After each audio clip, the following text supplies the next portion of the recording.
Chapter 414. Sheriff had been with these two dogs for a long time. Even his barks were closer to those of two puppies. It was no wonder that Zhang Tan didn't recognize it just now. After not seeing each other for more than a month, the two little mutt puppies had grown a lot. Qianli's fur had turned a lot yellow, while Shunfeng's markings had become more distinct. Sheriff was still the same as before. Shunzi, come back. Inside the flower shed, Old Man Lon called out. Old Man Lon still called the tabby puppy Shunzi, but to the students who often came to the small flower garden, they preferred to call it Shunfeng. The students always preferred the more interesting option. Moreover, when they called it Shunfeng, Old Man Lon didn't get angry and just let them call it. With Qianli around, anyone would think of the name Shunfeng. Every time the students called it Shunfeng, they would laugh as they did so with a sense of teasing. However, Shunfeng didn't pay attention to anyone other than Old Man Lon. A month ago, Old Man Lon had bought two puppies. He liked the little yellow dog, Qianli, more, but soon, Old Man Lon realized that Shunzi was more alert when it came to watching the house. Qianli almost always followed Shunzi's lead. When Shunzi barked, it would bark too. However, every time someone came, Qianli would rush to the front even though it would bark later. Shunzi didn't look very lively, but it was the most alert. Qianli ran at the front, belonging to the type that used brute force. As for Sheriff, it was just there to join in the fun. The more Old Man Lon looked at the two puppies, the more he liked them. As for the extra, cat, forget it. He would just treat it as raising 2.5 dogs. Sheriff's owner raised such a cat. It was really worth it. One could do too. It could catch mice like a cat, and even act as a dog to watch the house. After the door to the small flower garden opened, the student pushed the cart in. When Shunzi saw the person, it wagged its tail and crawled back. It knew this person, and with Old Man Lon here, there was nothing for it to do. Qianli barked a few times, but when it saw that it was the only one barking, it felt bored. However, it didn't crawl back and followed Old Man Lon and the student back and forth. Yo, Black Charcoal is back. When Old Man Lon saw Zhang Tan, the smile on his face deepened as he invited Zhang Tan in. Zhang Tan also planned to go in to see the changes inside. Suddenly, he heard someone calling him from behind. He turned his head and saw Xiong waving at him on his bicycle at the turn of the road in front of the small flower garden. Zhang Tan's first reaction when he saw Xiong was that he had skipped class again. Why did he say again? This was because Zhang Tan had met Xiong, who had skipped class several times when he was strolling around the school. Old Man Lon heard it too. He walked out the door and saw that it was Xiong. He waved at Zhang Tan and said, Go on. Since you're back, come back when you're free. Zhang Tan walked over. He didn't know what Xiong wanted. Ever since Xiong was the only one in the east courtyard, Xiong wasn't used to it at first. However, after 3 months, he got used to it. After all, he was still in a familiar territory. It was just that he felt a little lonely without his friends by his side. Xiong pushed the bicycle and asked Zhang Tan to follow while talking to Zhang Tan. They grew up together and had a good relationship with Jiao Yuan. They knew a little about Zhang Tan. Therefore, when they talked to Zhang Tan, they didn't talk to him like how they would talk to other cats or dogs. Instead, they talked to him more like how they would talk to a human. It turned out that Xiong had taken a fancy to a first-year girl from Beijing Normal University. He met her when he went to Beijing Normal University with Fu Lei in September. Now, Xiong was in the process of pursuing her. He would send flowers to Beijing Normal University at this time every day. The flower shop that Xiong ordered flowers was on the street between Tsinghua University and Beijing Normal University. It was said that the flowers in that shop were the best. It was also quite famous in the area. Many students from Beijing Normal University and Tsinghua University went there to order flowers. However, Xiong heard from his roommate that he had to send flowers personally. This was the only way to show his sincerity to the girl. Therefore, Xiong would go to the flower shop every day to get flowers and deliver them to Beijing Normal University. Tsinghua University was not too far from Beijing Normal University. Zhang Tan had followed an old man there before. He felt that it was too far for him to walk. However, it was different if he rode a bicycle. He could reach the university in no time. However, there was a section of road that was under construction. If he rode a bicycle, he would be covered in dirt. To protect his image, Xiong would ride to the flower shop to get flowers and then take a taxi to Beijing Normal University. Xiong was troubled by the fact that the security around the flower shop was not very good. There were often thieves and car thieves. Last week, he asked a newsstand owner to look after his car. But when he came back, his car was gone. It was not reliable. Xiong pushed the bicycle and complained to Zhang Tan. Zhang Tan sighed. The little brat who sent flowers to his mother during the Valentine's Day now knew how to be romantic. But Xiong's pursuit seemed to be more difficult. Until now, he still had not found a girlfriend. Xiong was the worst out of the four of them in the courtyard. When Xiong went to Beijing Normal University to woo girls, people would give him a thumbs up when they heard that he was from Tsinghua University. But it was a pity that Xiong had only met the girl for the second time, and he had already admitted that he was a genius. But in this era, those who could use connections to get in through the back door were considered to have a golden finger. Others could not even get a golden finger, even if they wanted to. No matter what the girl thought of Xiong, at least she did not reject him directly. This meant that Xiong still had hope. Xiong did not dare to tell his mother about this. He decided to wait until he successfully wooed the girl before reporting to the Empress Dowager and requesting for more supplies. Most of the parents in China were very interesting. Before entering university, they would tell their children not to fall in love early and not to do this and that with the opposite sex. Whenever they see someone of the opposite sex who had a good relationship with their children, they would try to find out more. They wanted to nip this in the bud. But once the college entrance exams were over and their children went to university, they would start to talk about if there was someone of the opposite sex they had a good relationship with. When would they bring her home to meet? And so on and so forth. Why did so many children want to graduate from high school as soon as possible? Because after graduation, he would be able to pick up girls under orders, and he would be able to do so openly. Also, they would have a strong supply of supplies. Xiong's mother knew that Xiong did not keep track of how much money he spent, so she kept a tight lid on Xiong's money. Now, in order to woo girls, Xiong spent most of his money on taxis and flowers in addition to his daily expenses. Now that he had just bought a new bicycle, none of his classmates would skip class to help him look after the bicycle.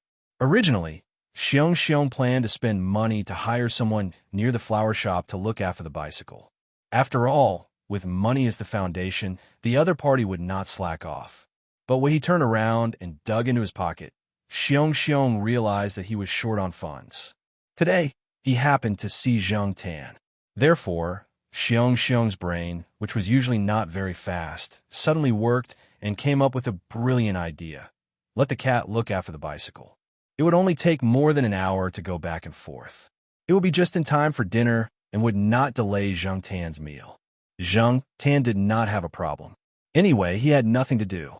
It was rare to see Xiong like this, so he decided to help him. My mom said that I lack gold in my 5 elements, so I spend the money I get in 2 days. But I don't think so, Xiong said. Zhang Tan thought, how is it that you lack gold in your 5 elements? It's clearly that you lack a nerve. I feel that I lack color in my 5 elements. I'm obviously handsome and extraordinary. Why is it so difficult for girls to fall for me? Zhang Tan. No matter how he looked at it, he felt that this person was not handsome at all. As for extraordinary, Xiong was 8 meters tall and weighed 180 kilograms. Oh, this was last year's weight. Because the 3rd year of high school consumed too much energy, his weight decreased slightly. After the 3rd year of high school, this guy's weight directly broke through 190 kilograms and went straight to 200 kilograms. This person was not the muscular type. Walking out the school gate, Xiong passed by a dumpling shop and saw the boss rolling out dumpling skins. Xiong pretended to be mature and sighed. Sigh, my rolling pin is gone forever. Speaking of the rolling pin, this was a legendary incident in the East Courtyard. In the past, there was an old lady in the East Courtyard. Once, the old lady planned to make dumplings at home and did not have a rolling pin, so she went out to buy one. When she returned, she encountered a thief. After the old lady discovered it, she used the rolling pin in her bag to hit the thief. The old lady who was in her 70s, was actually quite good at hitting people. One of the thief's front teeth was knocked out. Later, the thief was caught by the crowd and sent to the police station. However, this incident was spread by some people in the neighborhood. The more it spread, the more mysterious it became. The old lady used the rolling pin to hit the thief. It was as if Sun Wukong used the golden cudgel to kill demons. The adults only exaggerated the story and told it as a joke, but the children took it seriously. They regarded the rolling pin as a divine weapon. Whoever had a rolling pin in their bag would brag more loudly than others. However, Xiong's group of children grew up and knew more things. They also knew how to make full use of exaggeration. When they grew up, they also knew that many things were not as they thought. However, many people would continue to say and do such things to reminisce about their lost childhood, who didn't do a few funny things when they were young. Therefore, even though Xiong did not use the rolling pin as a weapon, he kept it. In the end, one day, his mother found it and threw it away. His mother said, "What are you trying to do by hiding a rolling pin? Can you help us roll out the dough?" The flower shop was a bit far from the school gate. It was about 10 minutes by car. Xiong asked Zheng Tan to squat in the car basket. Zheng Tan did not do it. Recently, he had been sitting in the car for too long. It was good to run. Xiong slowed down the car and led Zheng Tan to the flower shop. After arriving at the flower shop, Xiong parked the car in front of a communication business hall. There were some cars parked there. "Okay, just leave it here. There are not many people here." Xiong locked the car and said. Zheng Tan looked around. There were many people going in and out of the shops here. Indeed, there were fewer people here. There was no special parking lot nearby. There was no one to look after the cars. No wonder Xiong was in a difficult position. After Xiong went into the flower shop to get the flowers he ordered, he looked at the time and quickly ran to stop a taxi. Zheng Tan squatted on the bicycle seat and watched Xiong's rental car leave. He thought to himself, "Go ahead, Xiong. I can only help you to this point." There was a bus stop not far from where the car was parked. There were some people waiting for the bus. A young man was eating bread and standing there with a bag on his back. He looked around aimlessly. When his eyes swept over Zheng Tan, the young man paused. He looked at the road and made sure that there was no car coming. Then he walked towards Zheng Tan. After walking in front of Zheng Tan, the man took 2 bites of the bacon bread. He raised his hand and pulled out the bacon on the bread and handed it to Zheng Tan. Zheng Tan looked at the bacon in front of his nose and ignored it. "You're not eating?" Seeing that Zheng Tan was not eating, the man threw the bacon in his hand in his mouth and tore off some bread and handed it over. Chapter 4:15. Zheng Tan continued to ignore the bread in front of him. Seeing that Zheng Tan really wasn't eating anything, the man in front of him stuffed the torn bread into his mouth. He quickly glanced at the bus stop to see if the bus he was waiting for was coming. Seeing that there wasn't, he continued to stand there. After finishing all the bread in his hand, he reached out to touch Zheng Tan's cat head, but Zheng Tan dodged him. Zheng Tan was impatient. This person really didn't have any eyesight. If he was waiting for the bus, he should have just waited for the bus. Why did he come here? Was he trying to provoke him? There were many people like this who wanted to touch cats when they saw them. They didn't know that many cats actually didn't want to be disturbed. Of course, some wanted to play with people, but Zheng Tan was definitely not one of them. If it weren't for the fact that he had to watch Xiong's car, Zheng Tan would have run away long ago. Zheng Tan really wanted to punch him, but it didn't seem good to do so in public. Unfortunately, Zheng Tan's resentment was obviously not understood by the man. He reached out to try again, but Zheng Tan couldn't help but slap his hand away a few times. It wasn't until the bus he was waiting for arrived that the man withdrew his hand and hurriedly squeezed into the bus. Seeing that the man finally left, Zheng Tan breathed a sigh of relief. People like the man just now were more fond of cats. Usually, when they saw stray cats or domestic cats wandering outside, they would approach them. Other cats were lucky to meet such people, but Zheng Tan didn't want to meet such people because they were very clingy and difficult to chase away. Even if they were scratched, they wouldn't be angry. Zheng Tan couldn't resist this kind of enthusiasm. Zheng Tan once saw a beautiful girl play with a cat that was squatting by a flower bed. As a result, She was scratched by the cat while playing with the cat. A few bloody marks appeared on the back of her white and tender hand, but the girl wasn't angry. She didn't complain or kick the cat. Just as she was thinking about it, Zhang Tan noticed another person approaching. This time, it was two young women who were walking together. They were probably students from a nearby university. These two were even more enthusiastic than the backpack man. However, Zhang Tan saw that the two of them were quite good-looking, so she let them touch her twice. But it was only twice. In order to watch Xiong Xiong's car, Zhang Tan sacrificed his body. Xiong Xiong was complaining about the lack of color. Zhang Tan, while complaining that there were too many people coming over to harass him, he was quite proud of himself. Look, when I was squatting here, the girls came of their own accord. More than an hour later, Xiong Xiong ran back, drenched in sweat. Originally, he had planned to take a taxi, but money was tight recently, so Xiong Xiong ran back directly. He thought of it as losing weight. Along the way, he passed through a section of the road that was under construction. There was a lot of dust on his body, and some dust could be seen on his hair. Coupled with the sweat on his forehead, he looked a little embarrassed. But now that he had delivered the flowers, no matter how embarrassed he couldn't see his sweetheart anymore. So, Xiong Xiong felt at ease. When Xiong Xiong came over, it was already the fourth group of female students in front of Zhang Tan. However, when the female students in front of Zhang Tan saw Xiong Xiong approaching, they ignored Zhang Tan and pulled the people around them away quickly. This made Xiong Xiong very depressed. Xiong Xiong bought a 1 yuan bottle of purified water and drank a few mouthfuls. He sat in the back seat and complained to Zhang Tan, "Black charcoal, why do you think those girls are hiding when they see me?"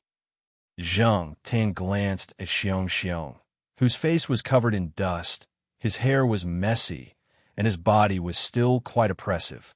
He jumped out of the car and planned to leave. It was time for dinner, so it was time to go back. After returning home, Jiao Ma cooked a good meal to celebrate Zhang Tan's return.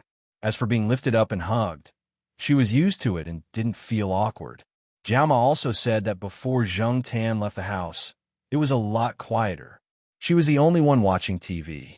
There were a few times when she was excited and wanted to turn her head and talk to the people beside her, but she realized that there was no one sitting next to her.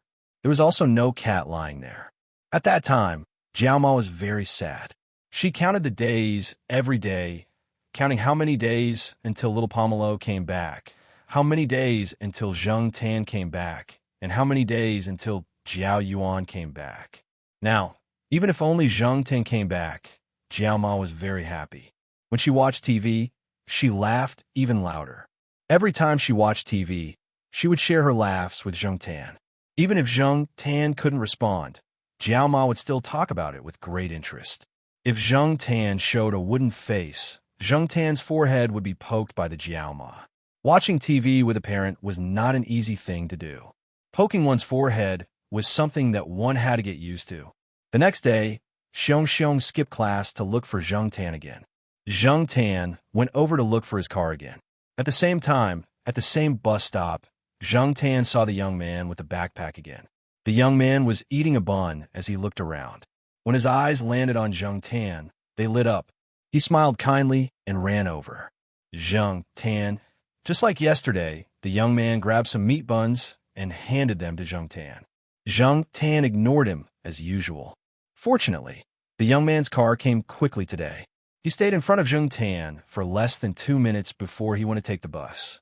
Watching the bus leave, Zhang Tan turned around and saw that there were people gathering around him after seeing him. For the next few days, Zhang Tan would see the young man with the backpack here every day. Sometimes, Zhang Tan was lucky and the young man's car came quickly. Sometimes, he was unlucky and no car came for half an hour or even longer. This young man liked to provoke others. At first, Zhang Tan didn't want to use his claws to draw blood. Later, he realized that the young man's movements were quite fast. He attacked and stopped quickly. Zhang Tan couldn't scratch him even if he wanted to. If it weren't for the fact that they were in public, Zhang Tan would have kicked him or picked up a bicycle next to him and smashed him.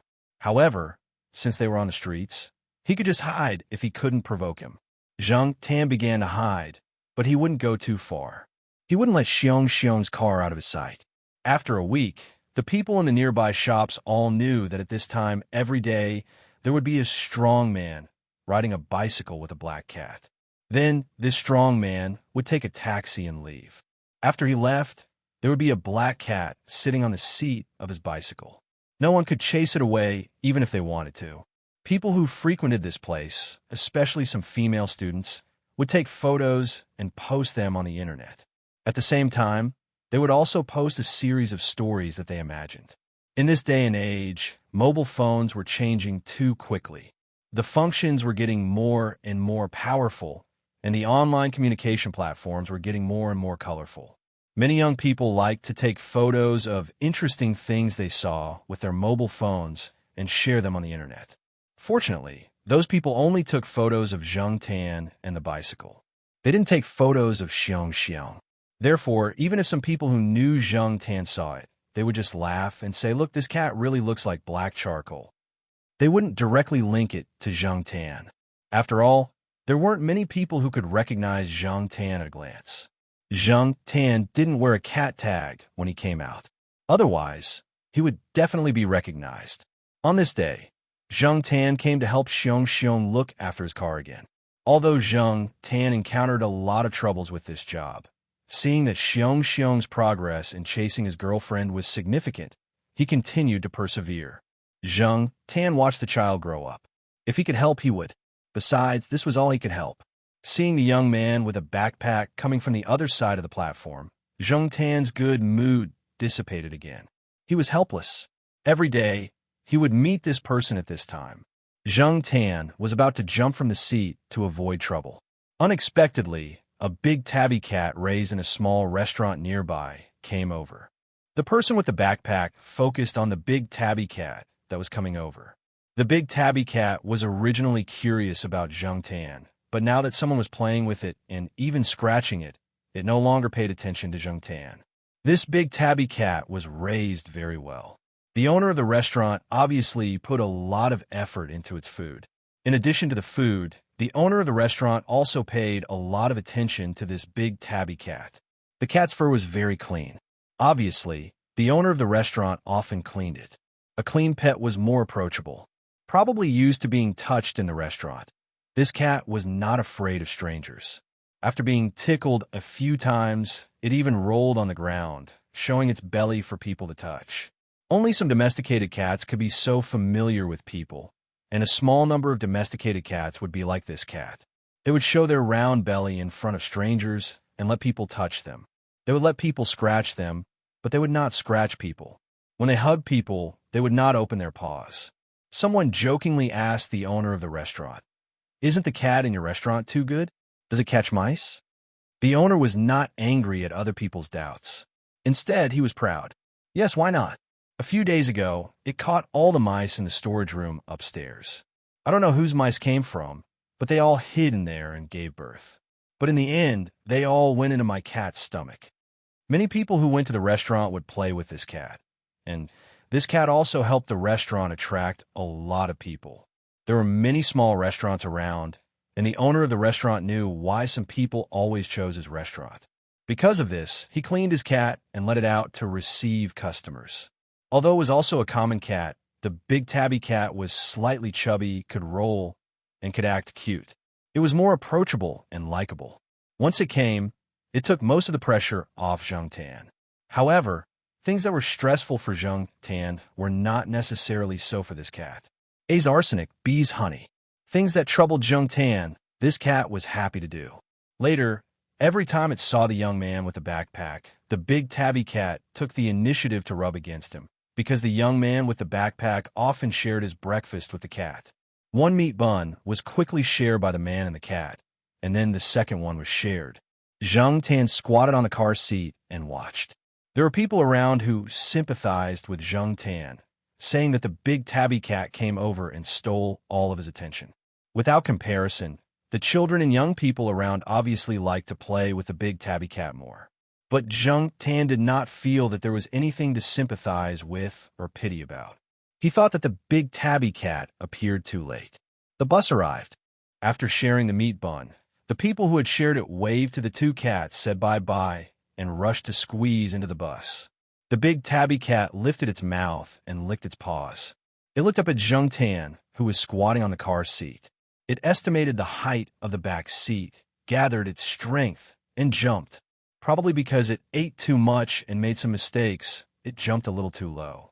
The big tabby cat's front paws hooked onto the back seat of Xiong Xiong's bicycle. It wanted to take another step and climb up, but found that the bicycle began to tilt. Quang! The bicycle fell. Chapter 416. When Xiong Xiong came back, he looked at the chipped paint on his newly bought bicycle. He wanted to cry, but had no tears. He touched the chipped paint, but there was nothing he could do. Could he blame that big tabby cat? However, chipping off a few pieces of paint was better than having his bicycle stolen. Thinking of this, Xiong Xiong suddenly felt better. Xiong Xiong's pursuit was progressing well. He even asked her out for a movie on the weekend. Although it wasn't for just the two of them, it was still progress, right?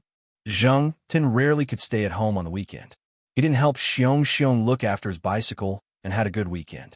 On this day, Zheng Tan took a walk in school. The weekend at home was good. After little Pomelo came back, the atmosphere at home was different. It was much livelier. However, after 2 days, little Pomelo had to leave again. Other people's work days and study days, Zheng Tan was bored most of the time. He jogged along the main campus road. When he was walking back, Zheng Tan heard someone calling him. He turned his head and saw that it was little Gio. He hadn't seen little Gio for a long time. Ever since she entered high school like little Pomelo, Zheng Tan hadn't seen her twice. When he went to the bridge, he didn't see her. Moreover, little Gio didn't go to Tsinghua University affiliated high school. She went to another high school. It was far from here. It took half an hour to get there by taxi. Zheng Tan couldn't go there on weekdays. However, today wasn't a rest day. It should be class time. High school students didn't have classes like university students. It seemed that little Gio skipped class again. Little Gio waved at Zheng Tan. Black charcoal, let's talk. Because she often came here in high school, little Gio wasn't unfamiliar with Tsinghua University's campus. She knew which places were crowded and which were empty. Zheng Tan followed Little Nine to a secluded place. Little Nine sat on the edge of a circular flower bed. Zheng Tan also jumped up and squatted by the side, waiting for Little Nine to speak.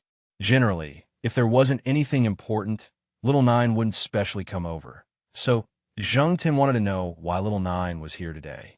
Sure enough, Little Nine looked around, and after confirming that there was no one around, she said, "Black charcoal, I'm leaving." Zheng Tan. Little Gio's study arrangements were indeed different from others. She had a strong sense of purpose and knew what she wanted to do in the future. She knew what skills she had to learn. Some of the things taught in school were actually not very helpful to her, but it was impossible for her to drop out of school. She still had to learn, but she had a professional to teach her. And this time, little Gio was going to follow her teacher to other places to learn and broaden her horizons. She didn't like to waste time. Her early experiences had a great impact on her. Now, the intense studying in school was very stressful for her. She wasn't a top student and started school late, so it was difficult for her to accept some of the more profound knowledge. Of course, this was also because she wasn't interested in those things. Only with interest would there be motivation. Master Kuan also didn't force her to understand the textbook knowledge that she wasn't interested in. Therefore, according to little Gio's interests, he arranged for people to bring little Gio to other provinces to learn and broaden her horizons. Although there were no classes, there were people who would teach her. Master Kuan didn't raise useless people. You could have no qualifications, but you couldn't be incompetent. For little Gio and the others, in a few years, when people of the same age stepped into society with their freshness and immaturity, she would be able to hold up a small piece of the sky by herself. That was definitely a different world from little Pomelo's, and it was also her own choice. Zheng Tan couldn't refute anything, nor would he influence little Gio's thoughts. "I'm in my first year of high school now. My personal teacher said that I'll be out of town for 2 years. When I'm in my 3rd year of high school, I'll have to take the college entrance exam in another province. I'll take the college entrance exam back here." Little Gio continued. It wasn't the first time Zheng Tan heard of taking advantage of the college entrance exam. He had seen it many times. Because this province had a large number of students, the college entrance exams cutoff and competition were higher than most provinces in the country. Therefore, for those who were in the middle or lower class, their families would arrange for them to take the college entrance exam in provinces that weren't very competitive. This way, they would have a higher chance of getting into a better university. Obviously, Master Cohen had spent a lot of effort on little Gio. However, little Gio left for more than 2 years. In these 2 years, Zhang Tan couldn't see little Gio. Little Gio came over today to have a good chat with Zhang Tan. Otherwise, they wouldn't be able to see each other after she left. Later, she planned to go to Chuhua Affiliated High School to see little Pomelo. She even bought candies for her. Xiao Jio had always remembered the time when little Pomelo had sent her candies.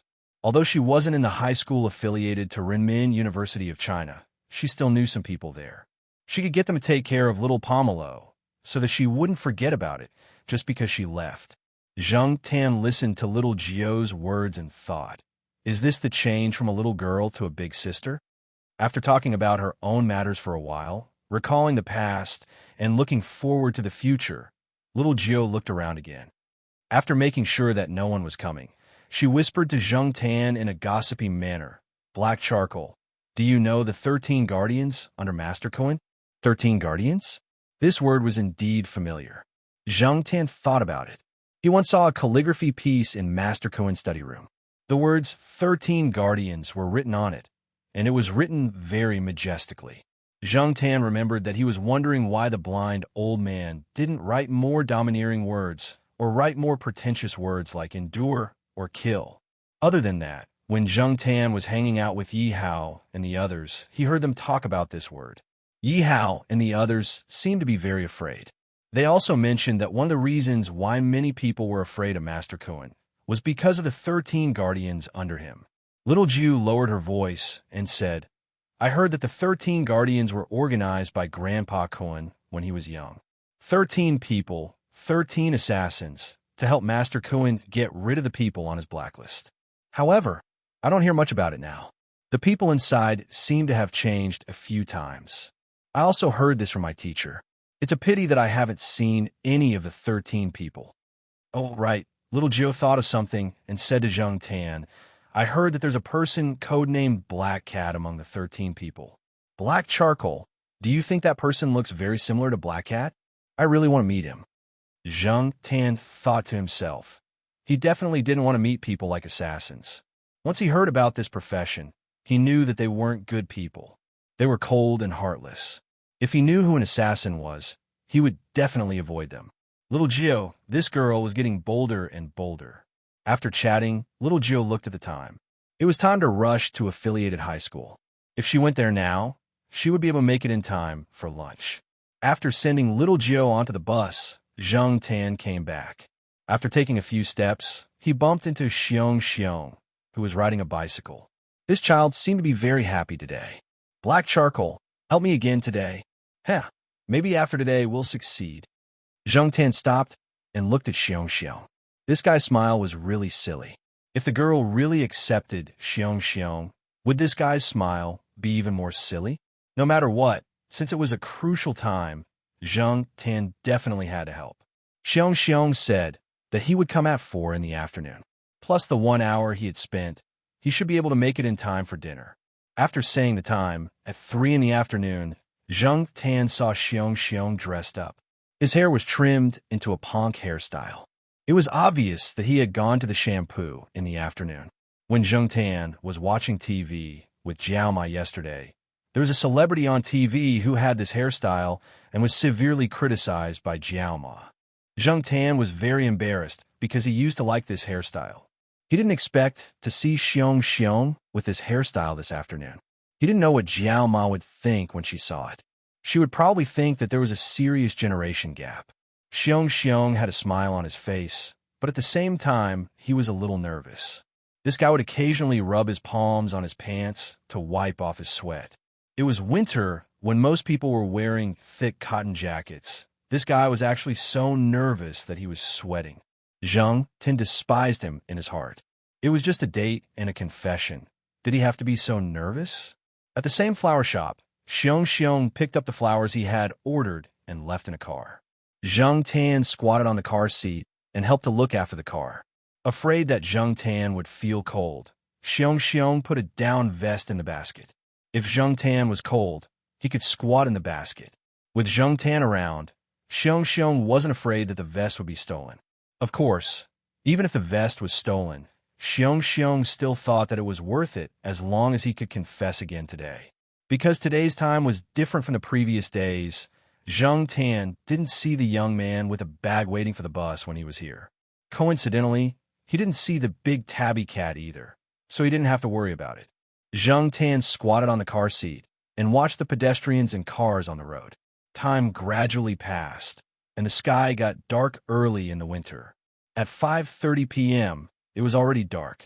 At 6 o'clock p.m., it was completely dark, but Xiong still didn't appear. When the night wind blew, Zheng Tan shivered, but he didn't want to jump into the basket. He continued to squat on the car seat and cursed Xiong in his heart.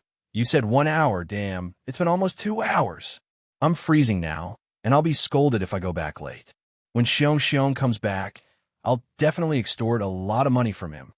Zheng Tan yawned and looked at the road in the distance.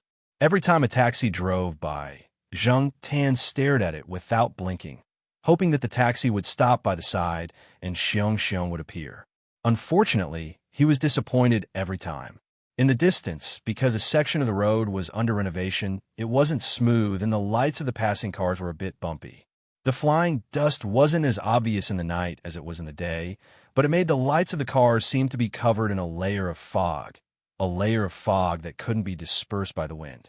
After sneezing, Zheng Tan jumped out of the car and moved a bit, looking around. Because there were too many people in the restaurant, the big tabby cat was probably annoyed by the teasing and decided to come out for some fresh air. When it reached the door, it paused, shrunk its body, shook its paws, and looked around, as if it was hesitating whether to come out for the cold or not. In the end, it still stepped out, one ear on the road, while the other ear turned towards the small alley next to the restaurant. Suddenly, it seemed to have found something. A mouse came out of the square manhole cover at the side of the alley. The big tabby cat was suddenly excited, and its lazy attitude was swept away. Its muscles seemed to have tightened, and when the mouse didn't notice, it quickly moved to a more hidden corner, crouched down, and was ready to attack. Someone probably spilled food at the side of the alley, and the mouse sniffed there, looking around vigilantly. No one came, and it didn't find the big tabby cat hiding in the corner. Feeling that it was safe for the time being, it hugged a piece of food and began to eat. The big tabby cat tiptoed closer to its prey, and before the mouse could react, the big tabby cat shot at it. Although many cats were fat, sometimes they had flexibility that didn't match their body size. Meow star, shadowless claw. After a series of slaps, the big tabby cat trapped the mouse and then bit it. The mouse's pitiful cries sounded in the alley, but soon the cries stopped. A girl had just walked out of the restaurant with packed food, and when she entered the alley, she saw the big tabby cat, so she wanted to go over and play with it, as usual. But when she approached, the big tabby cat suddenly raised its head and looked at the girl. There was still blood at the corner of its mouth, and it was biting on a somewhat incomplete mouse, and its eyes were still cold and murderous. This successfully stopped the girl in her tracks. The winter night wind blew, and the loosened scarf couldn't block the cold wind. The girl shrunk her neck, tightened the scarf, and quickly left. Probably, she didn't expect that the big tabby cat that she always saw, who was always lazy and had a good temper, would have such a look. At the same time, on a nearby street, passers-by were hurrying to and fro on the sidewalk. A middle-aged man wearing a high-end leather jacket with his hair combed sleekly was walking among them, holding a phone in his hand as he spoke coarsely. A young man passing by looked over curiously and just happened to meet the middle-aged man's gaze. "Look at your grandpa." The middle-aged man suddenly kicked the young man to the ground and then looked at the people around him. "What are you looking at? Look again, and I'll dig your eyeballs out." Seeing this, the people around didn't dare to say anything more. This person was obviously not to be trifled with. If they said anything more, this crazy person might kick them. Didn't they see that the young man was still clutching his stomach and lying on the ground, unable to get up? Ignoring the young man who was kicked to the ground, the middle-aged man continued to walk with the phone in his hand and made a call as he cursed. A young man carrying a backpack brushed past the middle-aged man. He was similar to the other passers-by, and there was nothing special about him. After passing by the middle-aged man, the young man with the backpack seemed to feel cold. He blew on his hand and then put it into his pocket. Then, there was a commotion not far behind him. The middle-aged man who kicked and cursed with the phone just now fell to the ground. The people around tried to call him, but he didn't respond. After a while, there was a woman's terrified scream, and the passers-by shouted to call the police. The young man with the backpack turned a corner and walked into an alley. When he reached the other end of the alley, he saw the big tabby cat licking its paws. Next to the big tabby cat was the remains of a mouse. Noticing that someone was approaching, the big tabby cat looked up alertly. Seeing that it was an acquaintance, the big tabby cat returned to its usual intimate state. It meowed a few times and even took the initiative to rub against the young man's trousers. Cats could always switch between being cute and being a killer. The young man bent down and picked up the big tabby cat. Using the dim light on the side, he took out a tissue from his pocket and wiped the big tabby cat's mouth. He didn't mind that the cat was dirty and carried the cat to the door of the restaurant. Just as he was about to go in, he saw Zhang Tan squatting in the car seat. He was stunned, obviously not expecting to meet him at this time. After the surprise, the young man smiled and waved at Zhang Tan. Then he walked into the restaurant, sat in the empty seat by the door, ordered some food, and played with the big tabby cat again. Black charcoal. Sorry I'm late. Xiong came out of taxi with a smile on his face. He was afraid that others didn't know that he had good news. Zhang Tan didn't move and only looked at him quietly. Okay, you've worked hard. Let's go. I'll take you to Jiao Wei's restaurant for hot soup. I'll take care of whatever you want to eat. Xiong said generously. That's more like it. Zhang Tan jumped out of the car seat and was about to leave. As long as Xiong went with him to Jiao Wei's restaurant, it would explain why Zhang Tan was late for dinner. Jiao Wei's parents would also contact the Jiao family. This way, Zhang Tan wouldn't be scolded. Before leaving, Zhang Tan looked at the young man with the bag again. The young man just happened to look up and raise his hand with a smile and said bye-bye to Zhang Tan. Zhang Tan turned back and shook his beard. He felt that the young man was a bit strange, but other than knowing that the young man was very attached to cats, he couldn't see anything else. Chapter 417. The next day, when Zhang Tan was shopping outside, he heard that someone suddenly died on a street. It was said that the person fell down directly when he was talking on the phone. He didn't get up again. When the ambulance arrived, he was already dead. Zhang Tan didn't feel much when he heard the news. He just felt that the street was quite close to the place where he stayed yesterday. Other than that, he didn't think much about it. He still lived his life as usual.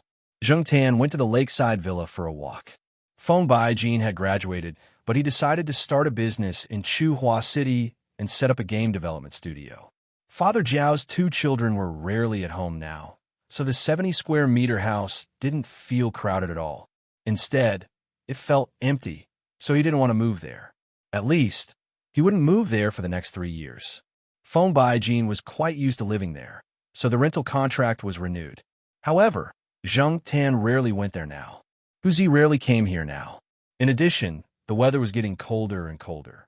The guy almost only stayed at home and often occupied Feng Baijin's laptop keyboard. When Feng Baijin came out of the bathroom at work, he would see Huzi squatting on it. Later, Feng Baijin specially asked someone to make a keyboard-like heating pad to divert Huzi's attention. Unfortunately, within 2 days, Huzi continued to occupy the laptop keyboard and didn't care about the keyboard-like heating pad at all. Perhaps it just wanted to find fault and find a sense of existence. It seemed that Huzi wasn't the only cat who liked to sleep on the keyboard. Zhang Tan saw many cats like this, such as Black Rice on the 3rd floor. Now, when Zhang Tan went down to the 3rd floor to visit, he often saw Black Rice occupying Mao's laptop keyboard.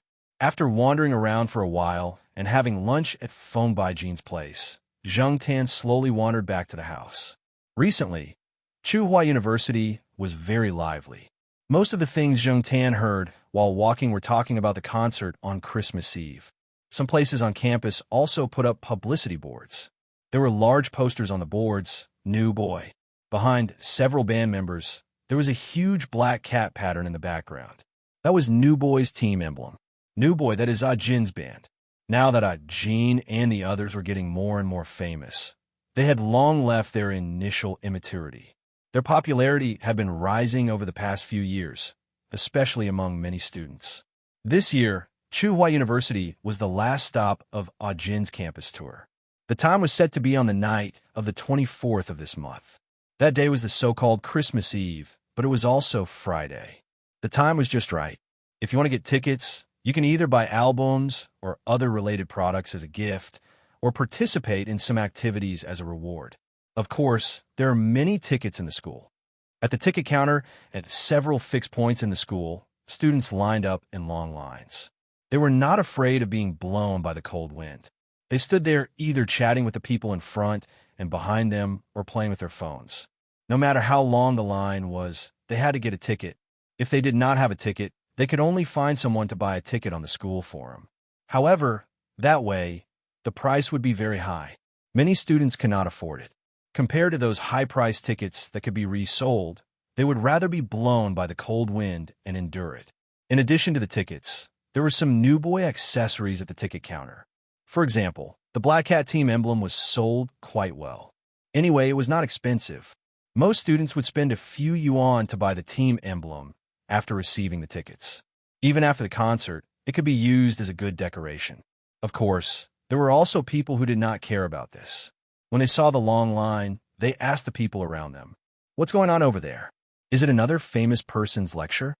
Sometimes there would be some famous people in the school who would come to the school's lecture hall, such as some old actors, well-known hosts, successful entrepreneurs, influential professors at home and abroad, and so on. Every time there was such a situation, there would be a long line to get tickets. "You don't even know this?" "Of course it's New Boy," the person next to him said disdainfully. "What's a New Boy?" the person asked again. The person next to him had a helpless expression on his face as he explained to his classmate. "I heard that New Boy's lead singer, Ah Jin, once came to our school's Guitar Association's performance." "I know that. I heard from a classmate of the Guitar Association. He said that Ah Jin performed on the same stage as their previous president. The opening double guitar performance was by the two of them. I still have the video. I watched it several times. It's quite exciting." Someone joined the discussion. "When did this happen? It should have been a few years ago, right? New Boy's lead singer actually did such a thing." "That's nothing. Back then, New Boy was not as famous as it is now, but Ah Jin's ability was still very strong. Back then, he even played guitar with the previous president of the Guitar Association." "Wow, there's such a thing," a student said in surprise. "You're ignorant, aren't you? You don't pay attention to the Guitar Association, so you don't know how popular it is in our school. Now, if you want to join the association, you have to go through layers of screening. It's very strict. Otherwise, the association would definitely be full. The main reason for such a phenomenon is New Boy's band. Every year, the Guitar Association can get some tickets to New Boy's concerts. The seats are not bad." Every time he heard someone talk about Ah Jin's band, Zheng Tan would think of those few young people who were almost forced into a desperate situation. In the blink of an eye, they had already reached such heights. Shaking his head, Zheng Tan continued walking. Even if he wanted to watch the concert, he did not need to get a ticket. He was not worried about the ticket at all. In any case, he would not squeeze into the venue. He could just stay on the tree next to the sports field. As he walked, Zheng Tan went out of the school side gate and headed toward Hengwu Plaza. He decided to go to Triumph's place to take an afternoon nap and grab some snacks to pass the time. Since the establishment of Hengwu Plaza, the flow of people and cars had increased. As he walked, Zheng Tan could hear some people urgently honking their horns. It was once said that the more utilitarian people were, the more they liked to honk their horns to express their dissatisfaction when they encountered difficulties. The traffic in the city was always a test of people's patience and morality, and the sound of the horns became a reference to judge the personality of the city. No matter which city it was, there would always be such impatient people who would loudly honk their horns no matter what. For Zheng Tan, who had excellent hearing, this kind of horn sound was simply devastating. Therefore, when he heard the rapid and irritating sound of the horn, Zheng Tan hurriedly covered his ears and ran quickly until the horn sound stopped or when he was far away from the source of the sound. Only then did he slow down. Unlike Night Tower, Triumph's main customers were young people, and most of them were university students. New Boy's audience was also mostly university students. Recently, Triumph had been holding a promotion. If you spent a certain amount of money, you would get a free ticket to a campus concert, as well as some trinkets, such as New Boy's team emblem, pendants, and so on. When Zheng Tan came over, he saw someone rushing in and saying to the person next to him, "I hope there are still tickets." Every time Zheng Tan came over, someone would definitely report to the higher-ups. After all, Zheng Tan, as a VIP customer, was really too special. Zheng Tan didn't pay attention to anything else. Because it was a spur-of-the-moment decision, he didn't bring his card and had someone swipe it to open the room. In any case, the person in charge here was already familiar with Zheng Tan, so there was no need to doubt the authenticity of the cat. Because of this, Zheng Tan didn't bring his card several times. It was too troublesome to bring a card alone, so sometimes he would wobble his way here. After Zheng Tan ate some small nuts in his private room, he jumped onto the sofa and planned to sleep. He didn't expect that someone would come in just as he was about to close his eyes. The person who came wasn't a waiter, but one of Yi Hao's subordinates, Leopard. Behind Leopard was a man wearing a baseball cap. When he came in, the other person's head was slightly lowered. After closing the door, he raised his head. Zheng Tan recognized this person. It was the hot topic of many people recently. Ah, Jean. Wasn't there still a few days before the concert? Black Charcoal, long time no see. Jean took off his cap. It was too easy to be recognized in Triumph. He hadn't been so careful when he went to the night building yesterday. Sure enough, there were a lot of young people coming to Triumph. Jin's band arrived in Chuhua the day before yesterday. When they came here, they had to visit their former boss and go to the night building. Today, they came to Triumph. Because there were a lot of people here at night, it was easy to be recognized, so Jin disguised himself and came here in broad daylight. He didn't expect that when he was talking to Leopard, someone would report to Leopard that the black cat had come to take a nap again. Therefore, Jin hurried over to see the black cat that had appeared at the turning point of his life. Jin often thought, if he hadn't met the black cat outside the night building that year, what would have happened to him and his teammates? Now that the band was popular, many people had asked him why their band's emblem was a black cat. He had never betrayed Zheng Tan. This was Yi Hao's suggestion, and Jin had kept it a secret. Jin didn't stay with Zheng Tan for more than a few minutes before he received a call urging him to come over. There were still many things that he needed to deal with before the concert. After saying goodbye to Leopard and Zheng Tan, Jin left with his baseball cap. Before leaving, Jin gave Zheng Tan 4 tickets. He remembered that there were 4 people in Zheng Tan's family. Even if his family didn't go, he could give them to his friends. Zheng Tan didn't wear his vest today, so he couldn't bring the tickets back. He didn't want to hold them in his mouth. So it was Leopard who sent them to Chuhua University directly to Jiao. Little Pomelo was going to attend a classmate's birthday party today and wouldn't come back until tomorrow. Jiao Yuan wasn't here either. Jiao Pa and Jiao Ma weren't very interested in these things. They just stood in the distance and didn't want to squeeze in with the young people. Therefore, the tickets ended up in the hands of one of Jiao Pa's graduate students. Jiao Pa's graduate students almost knelt down. They didn't expect their boss to be able to get these tickets. At first glance, they knew that the tickets weren't the kind that could be obtained by the school. These tickets were comparable to VIP seats. Many students were jealous of the treatment that Professor Jiao's students received, and they kept complaining. However, when asked about the source of the tickets, Jiao Pa just smiled and didn't say anything. What else could he do? Say that it was because of his cat. Who would believe that? On the night of the 24th, warning lines were set up around Chuhua University's main sports field, and other cars took a detour. As night fell, the atmosphere around the main sports field was unusually lively. In the past, many people would go out on Christmas Eve, so there were very few people on campus. However, today wasn't the case. Tsinghua University's main sports field seemed to have attracted all the people from the surrounding areas. The streets near the school gate and even the Hengwu Plaza were much quieter. Many people who didn't manage to get tickets were wandering around the edges. Even if they couldn't get in, it was good to be able to listen in. There weren't any tall buildings around the main sports field.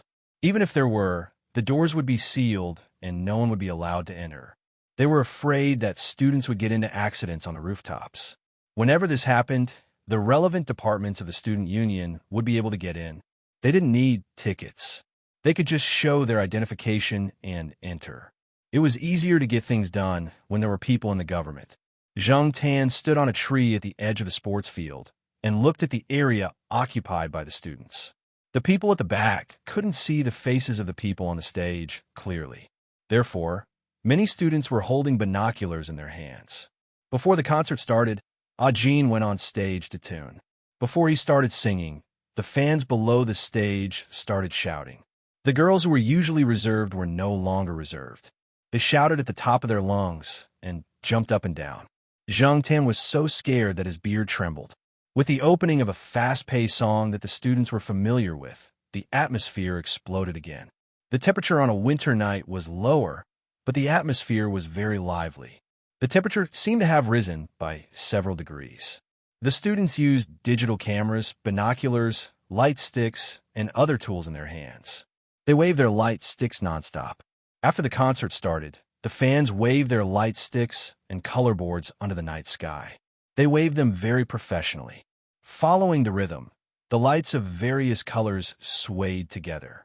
It didn't look messy at all. Some people said that if you liked an idol, you must go to his concert, because through a screen, you couldn't feel the heat radiating from the stage that made your blood boil. The life on the stage was so dazzling. For the fans below the stage, at this moment, in the small world of the fans, the people on the stage were their irreplaceable everything. Jin and the others also interacted with the students below the stage. Several people from the school's guitar association, including the current president, were lucky enough to go on stage. After playing a song together, during the break, the people from the Guitar Association shared some stories about Jin and the school's Guitar Association with everyone. This was also with Jin's permission. The students back then had already graduated. Now, many people didn't know that the famous Cat's Fantasy was actually composed in the old tile roof house of the school. This caused a burst of discussion below the stage. Some people screamed, and some people asked loudly. However, it was too far away for them to hear clearly. After a short break, Jin played the song Cat's Fantasy. After hearing the story behind it and listening to Cat's Fantasy, the fans below the stage felt different from before. It seemed that every time they listened to Cat's Fantasy, there would be a different feeling. Jin was playing the guitar when someone below the stage suddenly shouted, "Look, there's a cat. Don't be noisy. It's a concert. Listen to the music. Don't be noisy. Pay attention to your manners." Someone scolded in a low voice. "No, there's a cat." Many people saw it. They opened their eyes wide and pointed to the stage with their chins open. Zhang Tan, who was squatting on the tree, saw the situation on the stage and almost slipped down from the tree. Damn. Chapter 4:18. Generally, this kind of campus concert was well guarded. The security was tight. Even the heads of the student union had to show their identification a few times when they went in, let alone those undocumented people. But no one expected a cat to suddenly appear. Cats were sometimes hard to guard against. If they were not careful, they would jump out and make their presence known. In such a big scene, with so many people, the deafening sound effects and a shouting crowd, generally speaking, animals would stay far away. Unfortunately, the sheriff was a special case. Of course, it could also be because the venue was much quieter just now, and Jin's performance of Cat's Fantasy had attracted the cat. Because of the sheriff's sudden appearance, the other members of the band on the stage were surprised. They really did not plan for this. They had rehearsed all the segments several times. Because it was the last stop of the campus concert tour, and because of Jin's relationship with Tsinghua University, everyone paid special attention to it. But the sudden appearance of a cat was completely unexpected, especially when it appeared when Jin was playing Cat's Fantasy. Even Jin, who was playing, could not help but pause when he saw the cat jump on the stage. But when he saw the cat jump on the stage, he raised his hand to stop the staff who was about to come over and take the cat away and continued playing. Many people in the audience guessed that it was specially arranged by New Boy. Although some of them had seen the sheriff before, there were so many cats in the country that no one could be sure. They could only continue to watch with strong curiosity. Most of the eyes that were originally on Ah Jean were now on the cat on the stage. Sometimes the sheriff was really bold. Zhang Tan had experienced this before. Unlike the Pang's obedience and Huang's caution and timidity, the sheriff could always show everyone something special about him. After jumping on the stage, the sheriff looked around. Then, he raised his head and walked towards Ah Jean, who was still playing. He walked to Ah Jean's feet and wagged his tail slowly. He was probably thinking about something. Ah Jean was originally standing. After the sheriff came over, Ah Jean directly sat on the ground and played with his legs crossed. Many people in the audience had already raised their digital cameras to shoot. No matter what they guessed in their hearts, the sheriff's appearance was indeed like an Easter egg that jumped out at the transitional stage of the concert. Some people exclaimed in a low voice, "Look here! Look over here!" Others advised the people nearby not to make any noise. What if they scared it away? Fortunately, the sheriff was brave. He only glanced at the audience a few times and ignored them. Then he squatted by the side and stared at the guitar and Ah Jin's hands that were plucking the metal strings. His head was slightly tilted. Zhang Tan looked at the wagging tail and knew that the sheriff had found something interesting again. Sure enough, within a few seconds, the sheriff raised a claw and hooked it on the guitar strings. Thus, a sound that did not match the original tune appeared. However, Ah Jin did not stop and continue to play. After the sheriff tried it once, he felt that it was quite fun. He had played it before, but now he suddenly found the feeling again. Therefore, he raised the claws that he had just put down to cause trouble again. Fortunately, with Ah Jin around, these abrupt tones didn't sound bad. Instead, they added a sense of wonder to the music. Most of the halos on the stage were drawn to the sheriff. One of the band members couldn't help but cover his face and laugh. They were not worried that the concert would be ruined, nor were they worried that the cat would steal the limelight. Perhaps the appearance of the cat could help them make a lot of headlines. When Ah Jin finally finished playing the song, he did not get up immediately. He even handed the guitar to the sheriff. The sheriff looked at Ah Jin and then looked at the guitar in front of him. He hooked his tail, then raised his two front paws and began to pluck Ah Jin's guitar. At first, he was testing it and plucked it slowly. Then, he probably got addicted to playing and plucked it faster and faster. Zhang Tan wanted to cover his face. The sheriff ignored the noise made by the people on the stage. It was really embarrassing. Was this the art of the cat? It was too strange. However, the students below the stage did not dislike it. Instead, many people applauded and thought that the cat was really interesting. Some people even shouted loudly to cheer it on. Fortunately, the sheriff did not intend to continue playing. After plucking for about 10 seconds, he withdrew his claws. Hearing the discussion below the stage begin again, Ah Jin raised his hand and pressed down in the air. The audience quieted down. Many people have asked about our team emblem. Why is it that we have a dog, but the team emblem is a cat? I also once said that a black cat helped us a lot to be able to get to where we are today. We are very grateful to it. We will always use this team emblem. It will also testify that we, New Boy, are walking towards glory step by step, Ah Jin said. The people below the stage did not say anything.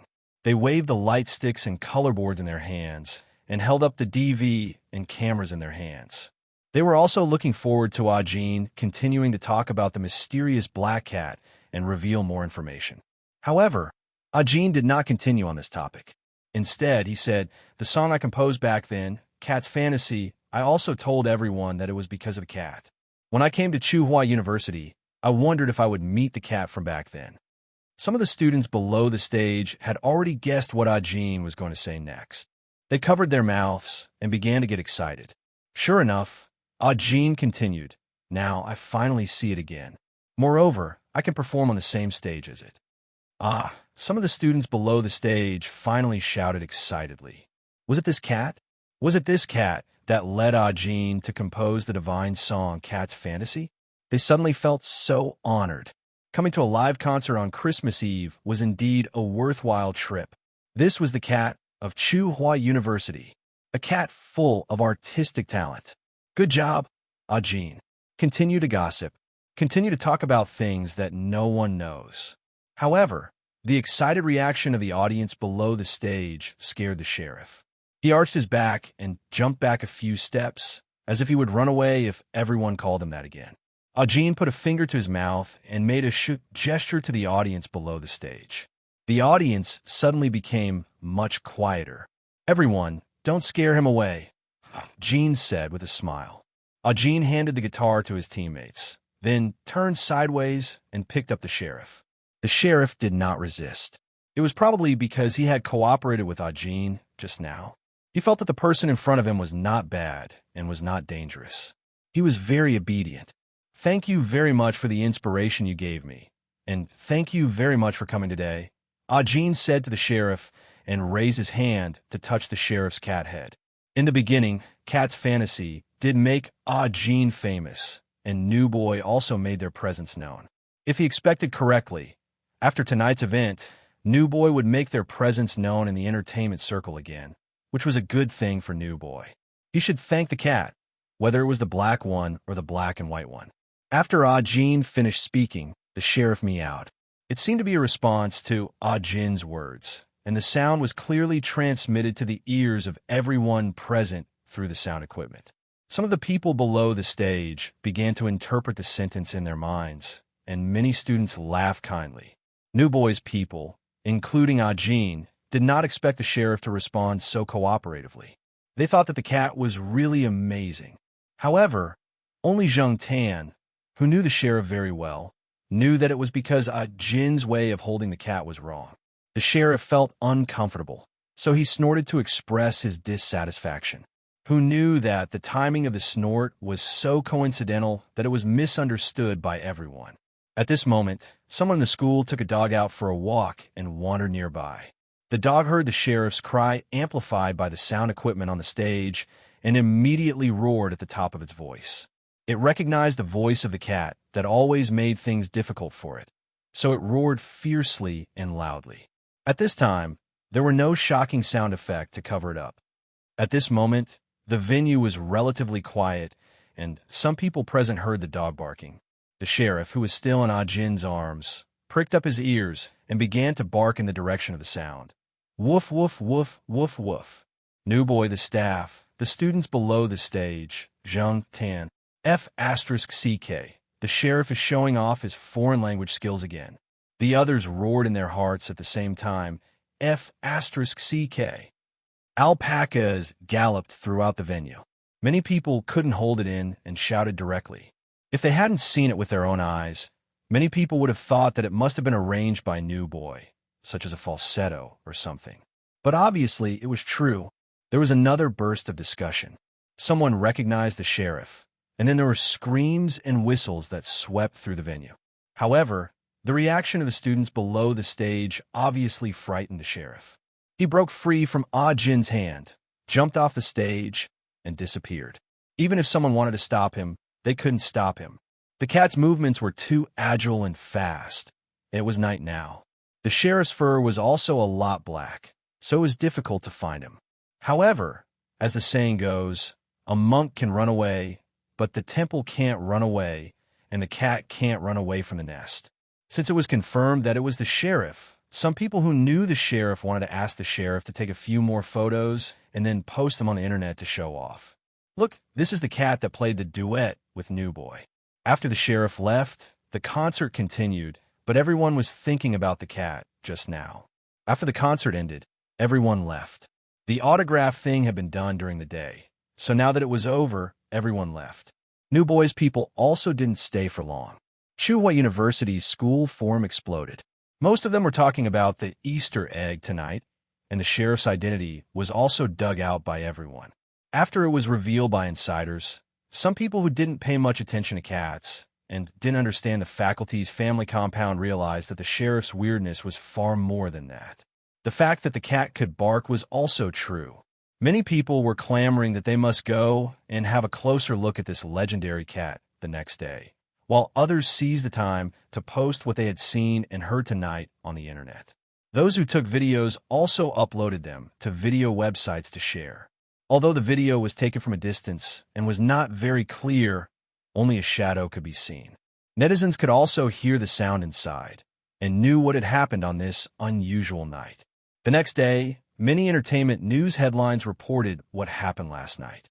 Even though New Boy was much worse than other popular movie stars, this incident was enough to attract people's attention. Unexpected Easter egg. Magical Cat. New Boy's lead singer and Cat have to say something. Who was Cat's fantasy for? Another protagonist of yesterday's Christmas Eve concert made a dazzling appearance. It had to be said that because of the sheriff's unexpected appearance, New Boy's existence was strongly emphasized. Some people who didn't like New Boy also paid attention to New Boy because of this incident. New Boy's company also seized the opportunity to promote a positive image. This morning, Old Man Lon found that many students came into the compound, and there were also students who were stopped outside the gate. He didn't go over to ask what was going on. If he had time to gossip, it was better to look at the flowers. But when Old Man Lon walked to the small flower garden, he found that there were more students at the gate of his small flower garden. If the small flower garden hadn't been remodeled, it was estimated that some people would have climbed over the wall to enter. The dog in the small flower garden, because it sensed that there were many strangers walking around outside, kept barking. The students with sharp ears found that there were indeed 3 kinds of barking, which confirmed the news on the forum yesterday. In the following days, there were always some people wandering around the small flower garden, and many of them were from other schools. They couldn't enter the family compound, but they could stay here. Many people who came to Tsinghua University to play with their classmates came to try their luck and see the magical cat of Tsinghua University. Chapter 419. The sheriff's incident was a hot topic. Jiao Yuan even called to ask about it. Fortunately, it was the end of the year, and the students were busy preparing for the final exams, buying souvenirs, and getting tickets to go home. Therefore, there were fewer people who went to stop the sheriff. However, the sheriff was not as free on campus now. Every time he came out, someone would chase after him. Whenever the students chased after him, the sheriff would run away. Therefore, when Zheng Tan strolled around the campus, she rarely saw the sheriff so carefree on the road. He could only hide in the courtyard to play with a Huang or interact with the 2 dogs in the small garden. This was the disadvantage of being famous. You didn't get any benefits, but you got into a lot of trouble. Seeing what happened to the sheriff, Zheng Tan was very glad that he had been keeping a low profile. Ajin also didn't tell anyone about him. After Christmas and New Year's Day, the Jiao family counted the days and waited for Jiao Yuan to come back. This was the first time that Jiao Yuan had been away from home for so long. It had been half a year, and finally he could come back. Jiao Yuan called the Jiao family and told them that he would be a little late. He was working in his supervisor's laboratory. Now, the laboratory was busy with a project, and no one left the research group. Jiao Yuan couldn't just leave by himself. Even though he was only a freshman, if he really left, the other students in the research group would definitely have thoughts about it. Father Jiao could understand this. His students were like this. Now that the undergraduate students had left one by one, some of the graduate students had not finished their work yet, so they wanted more people to help. In fact, this could also deepen the relationship between Jiao Yuan and his seniors. This could also be used as a networking tool in the future. At the same time, the supervisors would have a better impression of Jiao Yuan. In the future, no matter if he wanted to go abroad or take the postgraduate entrance exam, the supervisors would definitely help him. Jiao Ma understood, but she still felt uncomfortable. She continued to look forward to the future. On the 26th day of the 12th lunar month, Tsinghua University was deserted. Jiao Yuan came back, and Jiao Pa drove to the bus station to pick him up. After being away from home for half a year, Jiao Yuan had changed a lot. In the past, he could only be considered a student. He had the pureness of a student and the frivolity of youth. But now, he seemed much more mature. Being away from his parents could indeed speed up a person's growth. What made Zheng Tan very unhappy was that everyone liked to talk about him when they came back.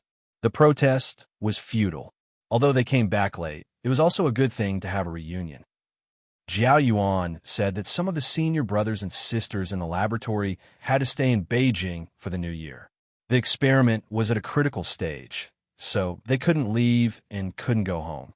They spent all their time in the laboratory. Some of the popular research topics were also researched by many people in other countries.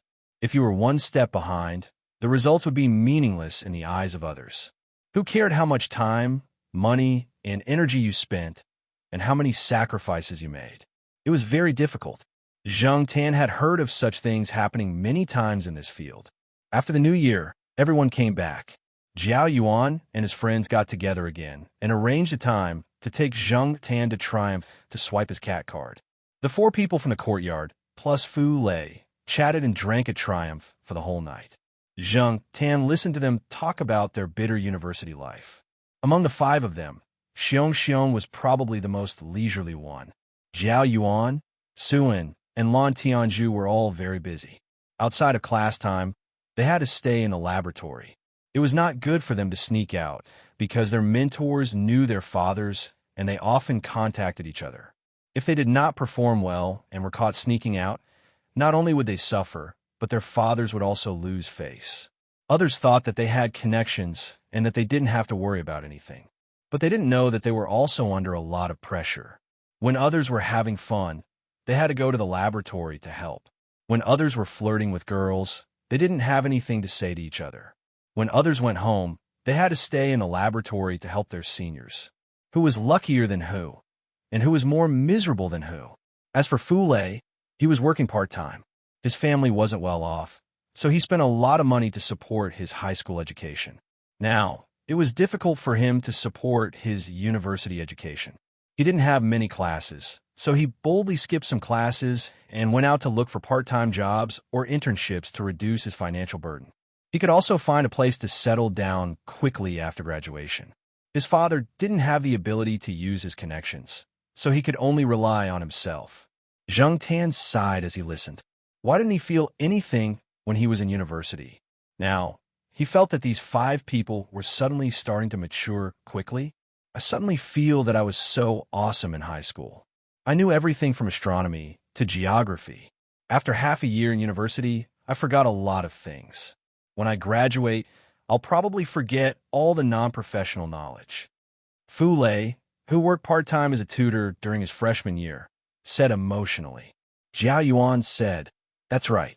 I often meet people who ask me, you're a university student in a famous school, but you don't know anything about middle school and high school? But now, I only know a lot about the professional stuff. My impression of the non-professional stuff has faded." The other 3 people also nodded in agreement. Actually, most of them are like that. There's nothing strange about it. Suin said. Xiong laughed. A cat once said, "The more you learn, the more you know. The more you know, the more you forget. The more you forget, the less you know." Why did you learn this? Huh. Hey, Xiong. Do you remember a teacher in middle school who made comments at the end of your Chinese test paper? Lan Tianzhu asked with a smile. Xiong's face became serious. He imitated the expression of their middle school Chinese teacher and said seriously, "Thou art ungrateful." I met that teacher a few days ago when I went to the market to help my mom carry the basket. He looked a lot older. Let's go visit those middle school teachers when we have time tomorrow. They don't live far from here anyway. Jiao Yuan suggested. Okay, let's go with the high school teachers. We can only come back once or twice a year. The Chinese New Year passed smoothly. Jiao Yuan, Su Un, and Lan Tianzhu did not spend the entire Chinese New Year at home. They left one after another after the 11th. Jiao Ma cried at home for a few days. Not only Jiao Ma, but Suin and Lan Tianzhu's families were also like that. Suin's mother even ran over to Jiao Ma and cried with her. Before he came back, I was looking forward to it. After a few days, I felt that it was noisy again. I even told him to hurry up and go back to school. But now that he's gone, my heart, before they could finish their words, the 2 mothers had already cried. Zheng Tan hid outside the door and did not dare to go in. He was afraid that he would be pulled to ease the atmosphere. Forget it. Looking at the path Jiao Yuan and the others had chosen, they would probably have to continue their studies or go abroad. After all, in many fields, foreign countries were indeed more authoritative. There were many things in China that were not recognized internationally, so the chances of them returning to Tsinghua University were very small. Thinking about it this way, in the next few years, would this kind of thing happen every year when the children left home and the mothers gathered together to cry? Maybe it will be better after they get used to it. Of course, the development of technology made it much more convenient for people in two places to contact each other. Every week, Mother Jiao would video call Jiao Yuan or call him. From time to time, she would send a text message or something. This was much better than the old days when there were no telephones and they could only hope for slow letters. When school started again, Jiao Ma and the rest were busy. They did not have much time to be sad. Zheng Tan strolled over to the outer wall of the university. He took a pencil and wrote February 28, 2011 on the wall. Zheng Tan felt that the message this time was too monotonous. He looked up at the sun in the sky. Zheng Tan drew a circle behind the date and added a few hairs outside the circle. At noon, Zheng Tan had lunch in Jiao Pa's office. Exin came here every day to eat with him. Jiao Pa was now in charge of a big research project. Exin also participated in it. Sometimes, the two of them would discuss the progress of the project for a long time. Then, they would assign the task to the graduate students. Hey, Professor Jiao, when do you think I can make a name for myself? Exin was much more casual when she was with Professor Jiao in private. Jiao Pa looked up at Exin and said, when they don't call you senior brother anymore. Because Exin was very friendly and young, only a few years older than most of the graduate students. Many people in the university now followed Jiao Pa's graduate students and called the Exin senior brother instead of Professor. However, Jiao Pa's words made sense. When Exin really made a name for herself, even if she looked friendly, no students would dare to call her senior brother so casually. Talking about the several white mice in the laboratory recently, Exin thought of the red-haired mouse that was under strict care. Relying on this red mouse, several high-impact articles were published in the university. Until now, it was still treated as a treasure by the experts in the Academy of Biological Sciences. The food was carefully prepared. If it couldn't finish it, it would be thrown away on the same day. They were very careful when taking blood samples. The experts in the university didn't dare to let the young students do it. They were afraid that they would use a little more force to break the neck of the red-haired mouse.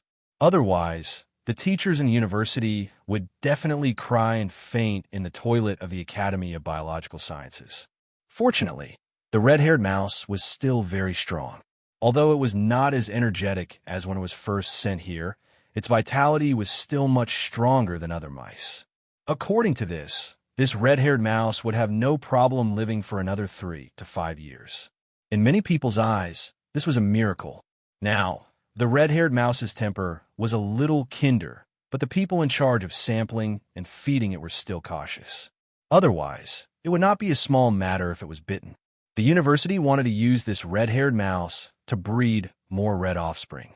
Unfortunately, they had not succeeded. Either the white mice sent and were bitten to death, or the offspring born did not have red offspring and had all kinds of congenital diseases. Some people had tried to clone it, but unfortunately, they still did not succeed. In addition, if they really pushed it too hard, the red-haired rat would even go on a hunger strike. This scared the big shots who usually put on airs in front of the provincial leaders, and they quickly stopped. Usually, when this little fellow was having trouble defecating, or when it was in an abnormal state, the big shots would hold a meeting to discuss the solution. After all, this red-haired rat was not young in many people's eyes. What if they accidentally lost it? While talking, Exin looked at the black cat that was narrowing its eyes and dozing off next to her. She thought to herself, after so many years, this cat is not young anymore.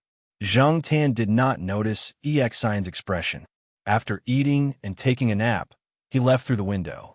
In the afternoon, he still had to go to the affiliated primary school to pick up Zhua Kitten. Today, Xiaozhua was going to have a meeting.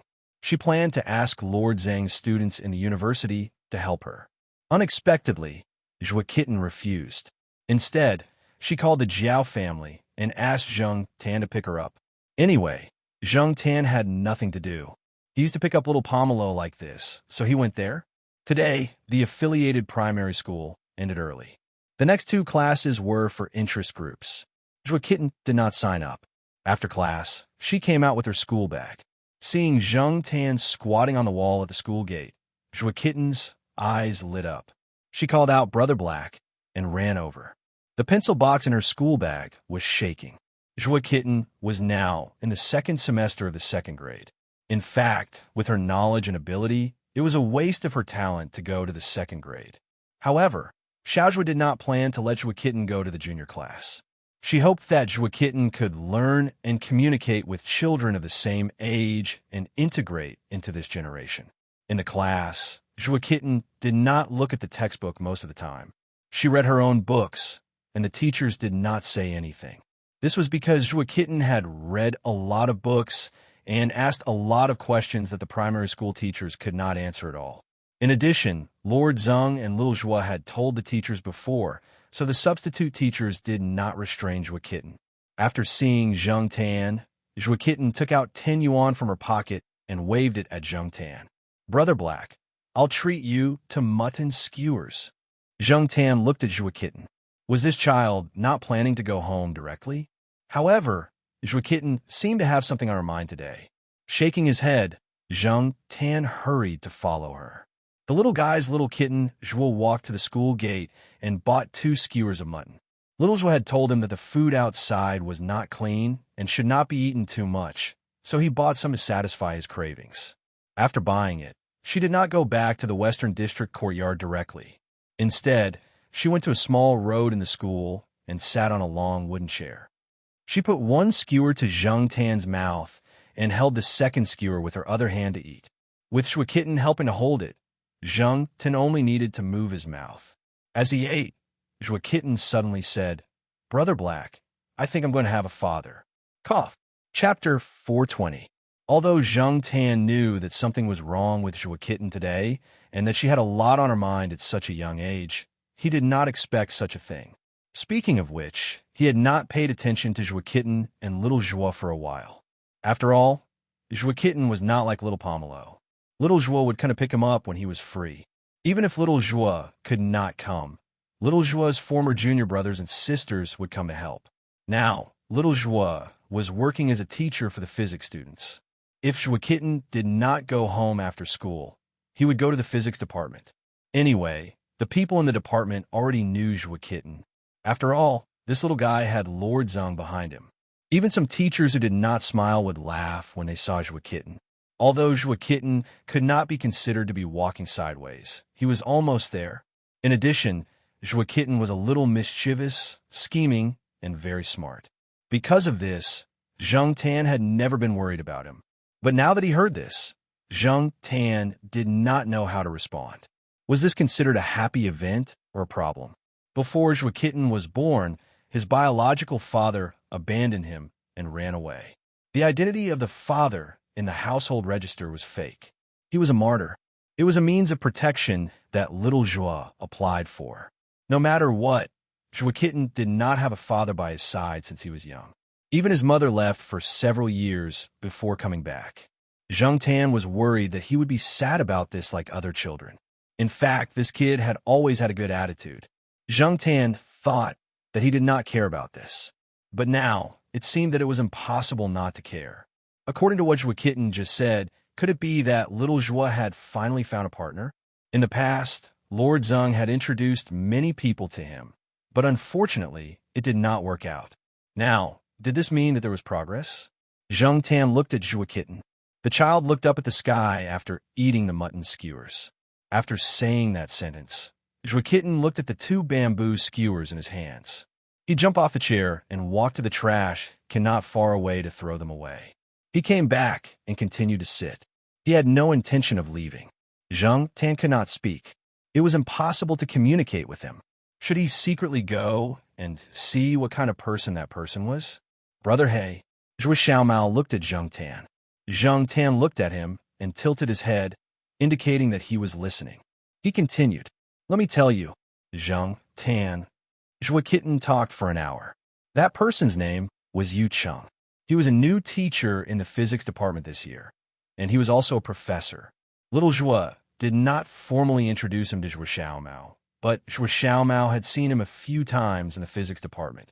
Moreover, when Little Zhua was not around, Little Zhua's junior brothers and sisters joked to Zhua Xiaomao that Yu Chung might become Zhua Xiaomao's father.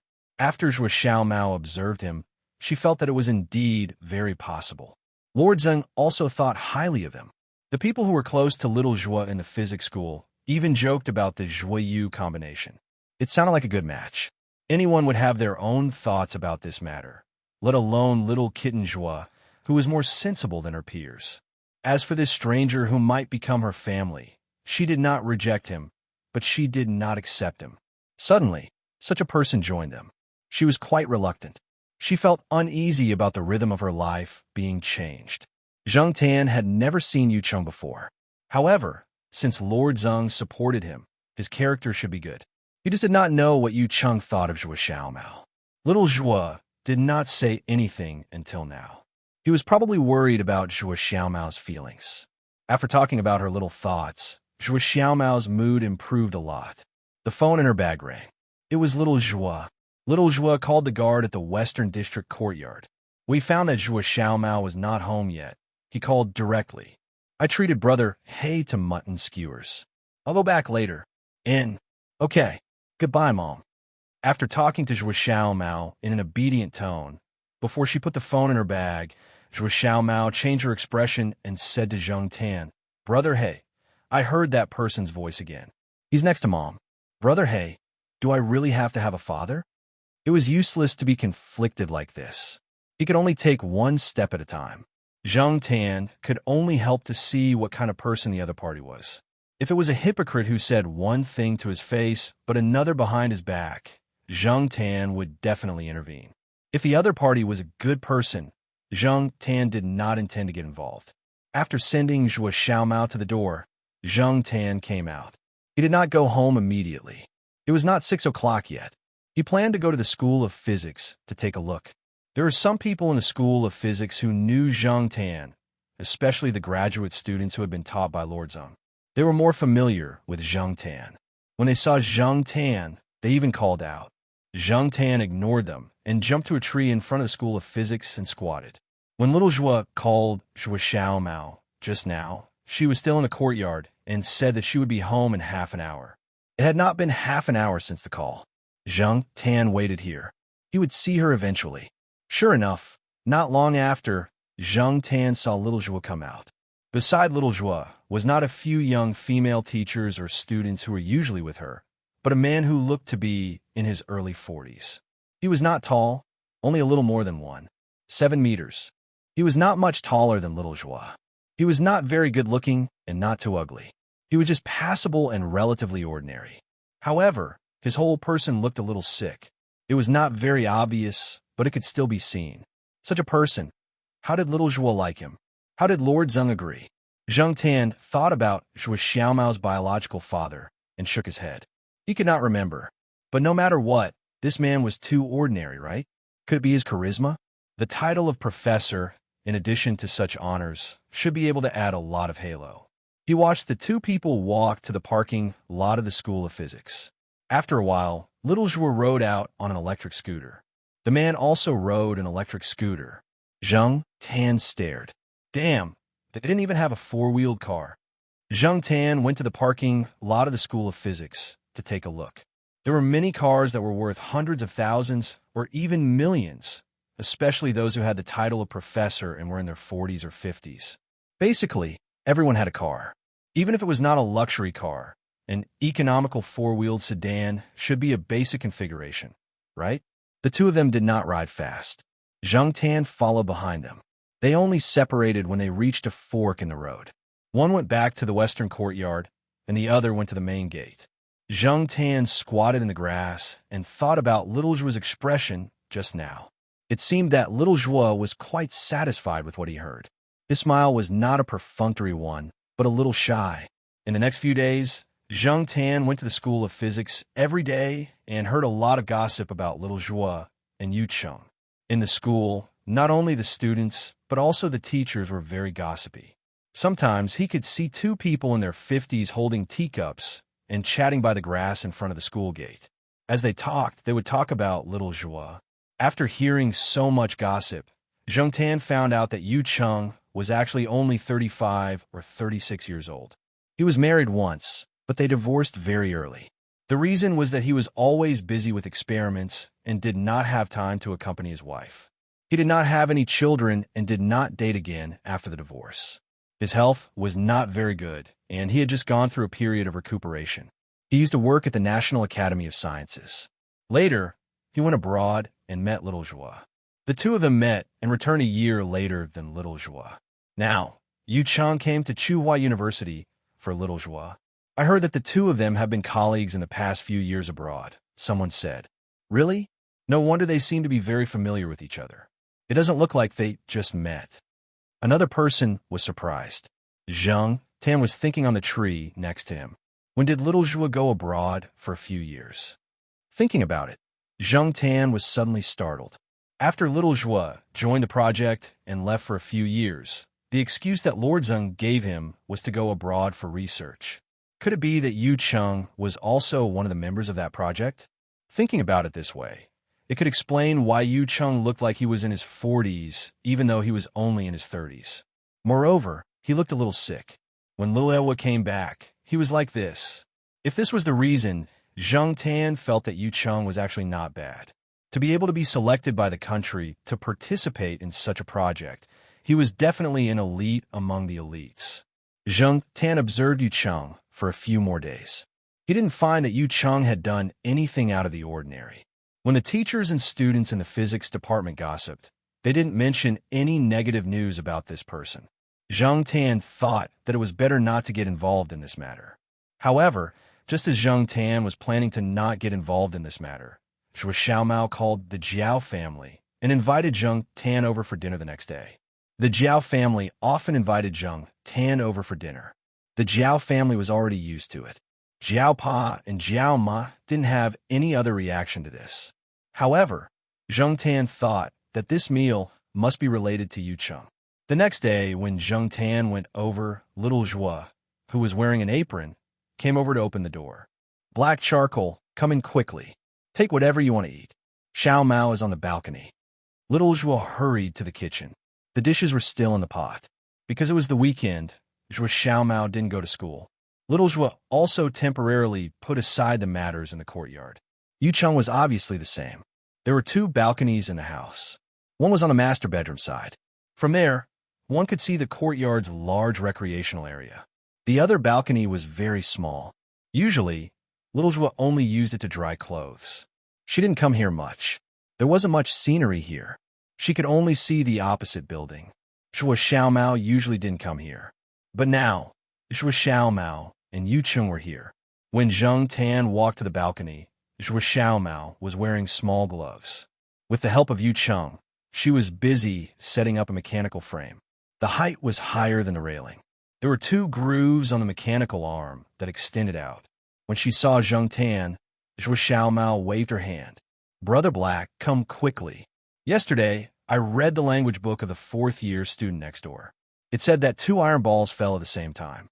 I'm going to do an experiment. Zheng Tan wasn't interested. Why did she make such a lousy experiment so complicated? Although he wasn't interested, since Zhuo Xiaomao said so, Zheng Tan didn't know what to do. He just squatted at the side and watched the two of them work. Below this side was a lawn. The mechanical frame extended out far enough that it wouldn't fall on the cement ground at the edge of the building. It also deviated from the balcony to prevent people downstairs from sticking their heads out and hitting it. After the frame was set up, the timer and a few other things Zheng Tan didn't know were set up. Yu Cheng looked around and saw that there was no one downstairs nearby. He nodded. Zhuo Xiaomao pressed the remote control in her hand. The grooves on the mechanical arm opened and the big and small iron balls fell out. The sound of the iron balls falling to the ground was heard. The first thing Zhuo Xiaomao looked at was a timer. Then she took a pen and paper and started to write and draw. Yu Cheng also had a pen and paper handed over by Zhuo Xiaomao. However, he didn't write too many formulas like Zhuo Xiaomao. Instead, after a pause, he directly wrote a number and then watched Zhuo Xiaomao calculate. Your formula is wrong. Yu Cheng pointed at the formula Zhuo Xiaomao wrote on the paper and said, Zhuo Xiaomao's face was unconvinced. She looked like she was going to complain to her mother if he couldn't give her a reasonable explanation. Yu Cheng didn't care about Zhuo Xiaomao's angry glare. He smiled and picked up the pen and paper in his hand. He said to Zhuo Xiaomao, "You're reading an old book, right? Let me deduce it for you." Zheng Tan, what the hell are you guys talking about? I don't have asterisk king understand. Didn't the two iron balls fall at the same time? What are you guys calculating now? Why are you talking about height in classical physics? Free fall, your sister. Mechanical movement, your sister. Formula deduction, your sister. Zheng Tan's beard trembled. It trembled again and again. In the end, he turned around and went into the house. His IQ was suppressed there, and his self-esteem was hurt. It was better to go and watch TV.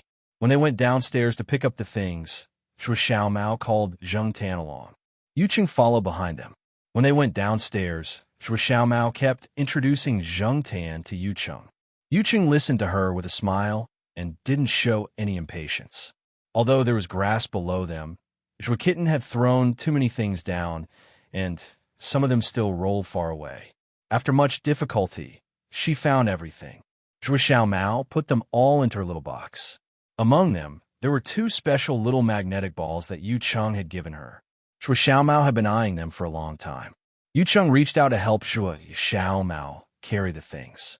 Zhuo Xiaomao took a few steps with her short legs and hugged the box. No.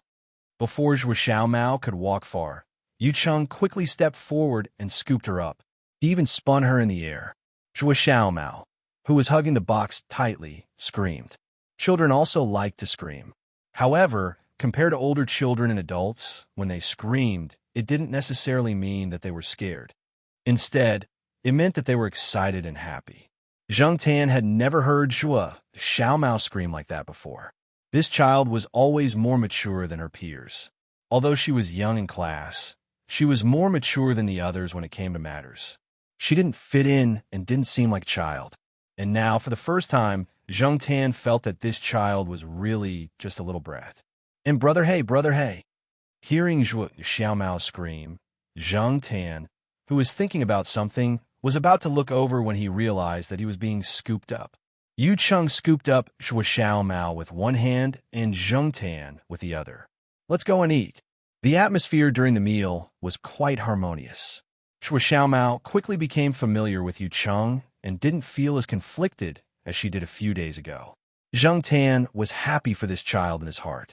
A week later, Yu Cheng proposed to little Zhuo. In the box that he handed over when he proposed, there was a ring and a small gold badge. Every small gold badge proved that the owner of the badge had contributed to the country. At the same time, it also meant that they had some special privileges that others didn't have. They belonged to the category of people who were specially protected. Little Zhuo put the two gold badges together. With the protection of two gold badges, Zhuo Xiaomao had another protective umbrella.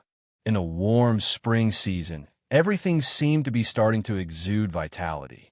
The bell for the end of class rang, and a group of children rushed out carrying their backpacks. Zheng Tan squatted on a tree and looked at the children running out. Zhuo Xiaomao was among them.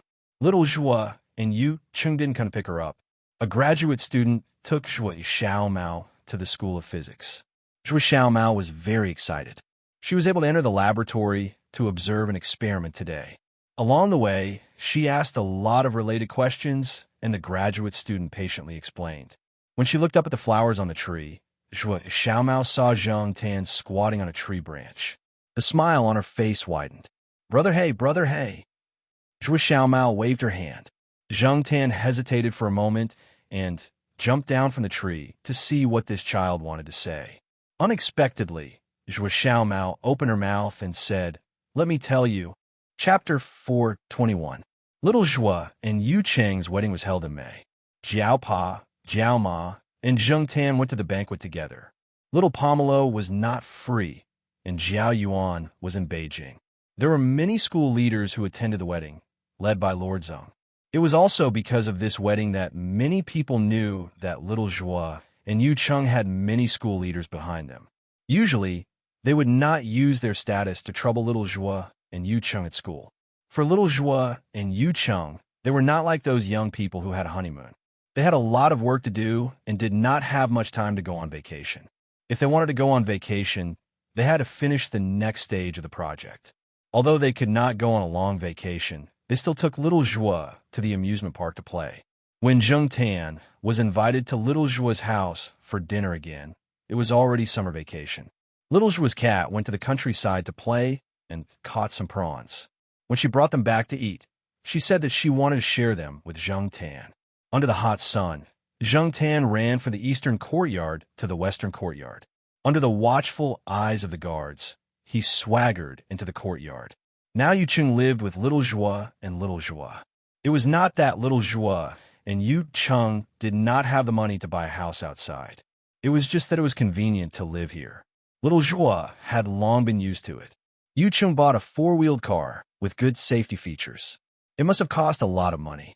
Many people said that they didn't need a four-wheeled car, but one day you would realize that you did need a vehicle with a door, not a Route 11 or a two-wheeled car, because you were no longer the only one in your life, especially a family with children. When Zheng Tan entered the door, little Joie was busy in the kitchen. Yu Chung was not there. He went to the courtyard and helped little Joie with some of the things so that little Joie had time to stay at home with the children. Because it was just summer vacation, little Joie did not go to school. She was lying on the bed in her small room, reading a book. Zheng Tan wiped his feet on the carpet next to him and jumped up to look at the book in little Joie's hand. Actually, it wasn't really a book. It was a thick stack of printed papers that were bound together. There were undergraduate, master's, doctorates, and other teachers' articles that were published in scientific journals. Zheng Tan could not understand any of this, but he was very curious about the words that Joie Kitten had written with different color highlighters. For example, statistically significant trends. These results will be presented in a series of reports, to a certain extent correct, and so on. Although he was taking notes, the things that were marked out didn't seem to be any advanced scientific knowledge. When Joie Xiaomao saw Zheng Tan, she was very happy that she finally had someone to talk to. "Brother Hey, do you know the hidden meaning behind these words?" Joie Kitten pointed at the words that had been marked on the printed paper, as if she was eager to share an interesting story with Zheng Tan. Zheng Tan shook his head and listened to Joie Kitten's next words. Joie Kitten pointed at the words on the paper, as if she was presenting a treasure, and said, "He told me that there are many language traps in the paper. I can't understand the meaning on the surface, so I marked out these words and combined them with the full text to see if there really is such a hidden meaning." The he, in Joie Kitten's words, was referring to Yu Chung.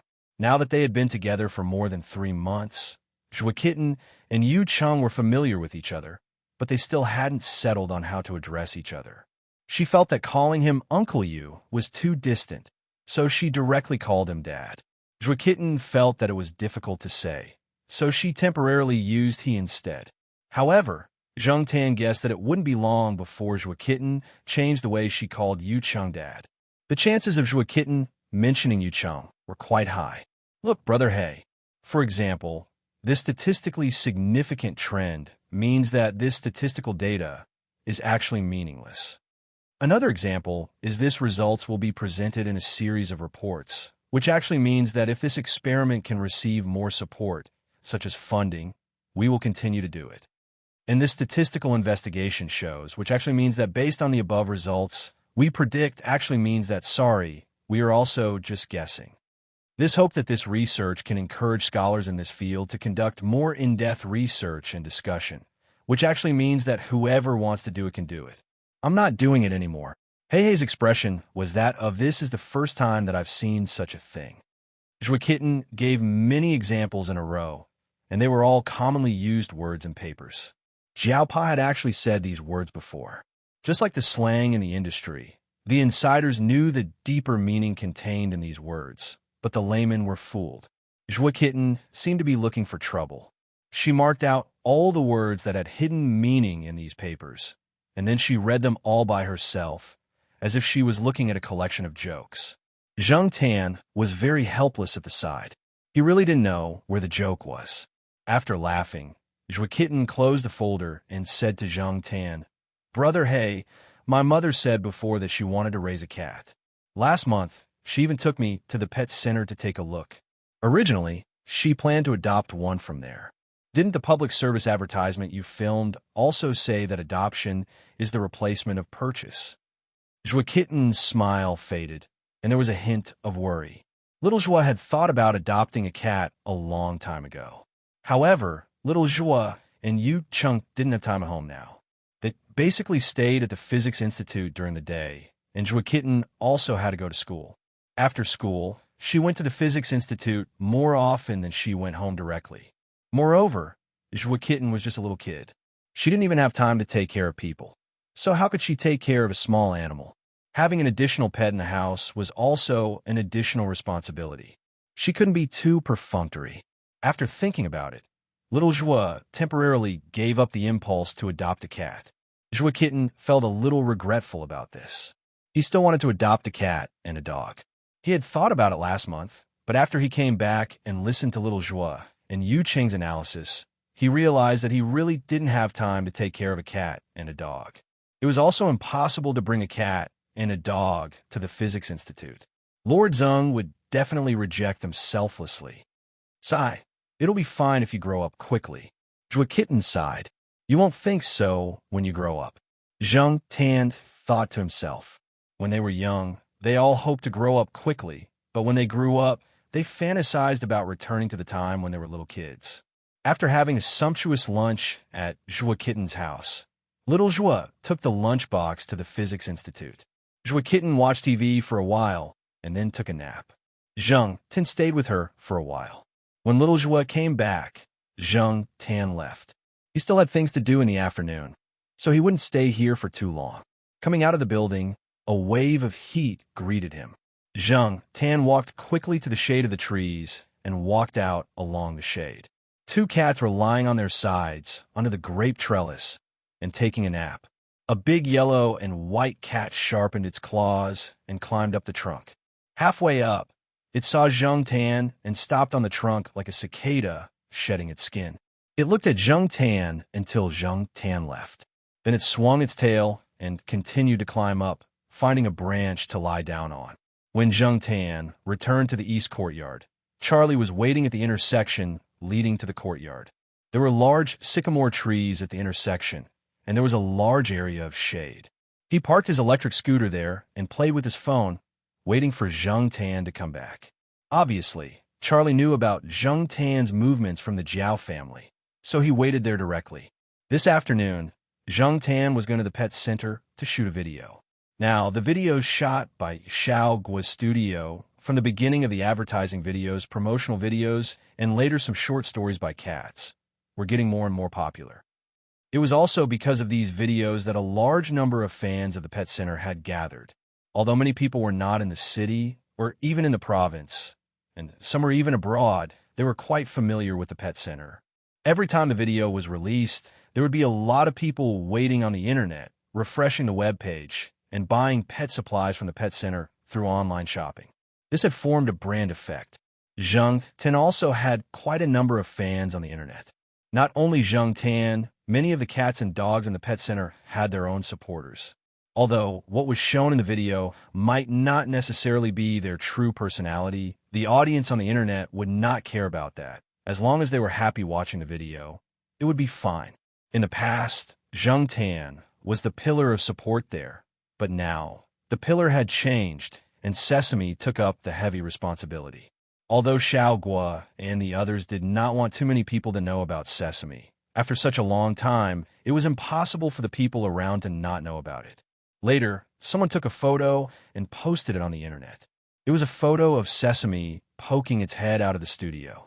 After that, it became popular for a while, and many people left comments on the internet asking Xiao Guo not to hide it. After thinking deeply, Xiao Guo decided to let Sesame do it. Anyway, Sesame did not like to go out like peanut candy, and it was very bored at home. It had too much energy, and it was always busy. Moreover, this guy seemed to be interested in the shooting, and sometimes it would even join the fun. After the test shooting, Sesame quickly adapted to this kind of life. Every time it saw that the camera was ready, it would happily run over to pose. Sesame was very smart. Although it was not like Zheng Tan, who did not need anyone to teach it, compared to other cats, it was much easier to shoot. It only needed to be taught twice, and it even knew how to act cute. Many people watched the videos to see cats acting cute. It had a unique appearance, and it was very cute. It was different from Zheng Tan's style in front of the camera, but it was very lethal. In the human world, this was a rising superstar. Although Zheng Tan, the former best actor, still had his influence, it was very obvious that Sesame supporters were increasing exponentially. Who knew when its popularity would surpass Zheng Tan's one day? Zheng Tan, on the other hand, didn't really care about this. After all, he wasn't a real cat and didn't have any competitive relationship with Sesame. After the Zhao family asked him to reduce his workload, Zheng Tan's only regret was that he didn't have enough overtime pay. Zheng Tan did not go to the Zhao family often, and the Zhao family did not even want Zheng Tan to go back. Anyway, there was already Sesame there, and there was no need to trouble Zheng Tan. The Zhao family was worried because Zheng Tan slept for 3 days in April, compared to the last time when he slept for 7 days straight and had to be hospitalized for a cold. His condition this time was relatively better. However, the Zhao family was even more worried. They could not find the cause of his illness, and it would be strange if they could not relax. At that time, Zheng Tan only felt that it was a dream. He dreamed that he was sick and was hospitalized in a ward. Beside him, there was a pretty nurse changing his medicine. Zheng Tan had a little impression of that nurse. He had flirted with her before. Unfortunately, before he could flirt with her, she came back. "Yo, Black Charcoal is back from the banquet." When he saw Zheng Tan, Charlie put his phone back into his bag, opened the sunshade installed on his scooter, and waited for Zheng Tan to jump on the back seat. Then, he rode the scooter to the pet center. The props and cameras in the studio were already prepared. They had filmed some in the morning, and they were waiting for Zheng Tan to come back. The big dog in charge of guarding the door was lying in the shadows of the corridor outside the studio. When it saw that Charlie was about to push the door open, it quickly squeezed into the room and enjoyed the air conditioning. Soon, it stopped panting with its tongue out and found a quiet place to take a nap. Dogs loved air conditioning too. Zheng Tan rested for a while before he started filming. The sooner he finished, the sooner he could go home. Charlie knocked on the door and entered Xiao Guo's office to hand in a form.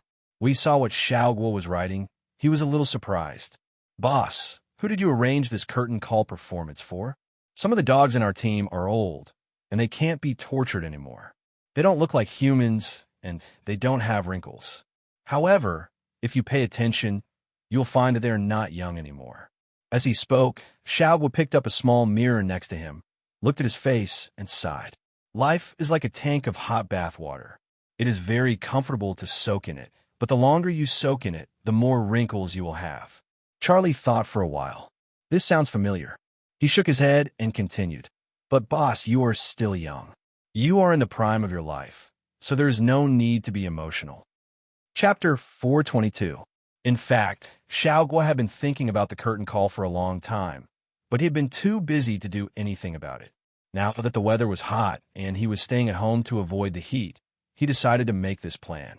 The cats in the studio were indeed old. Before the studio was established, they had been in the pet center for a few years. Some of them were even adopted strays. At that time, because of the epidemic, many cats were abandoned. Some of the more expensive cats were thrown out on the street, and the lucky ones were picked up by Xiao Guo. Among the cats that were about to participate in the curtain call, some were raised there since childhood, such as the American Shorthair Prince.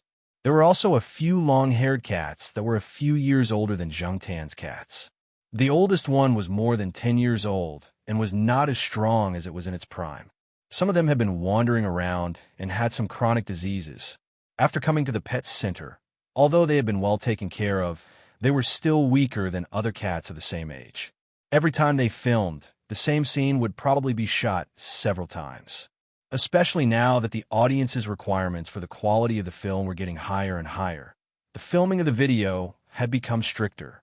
Even if the protagonists in the video were cats, they had to try their best to avoid any mistakes and improve the quality.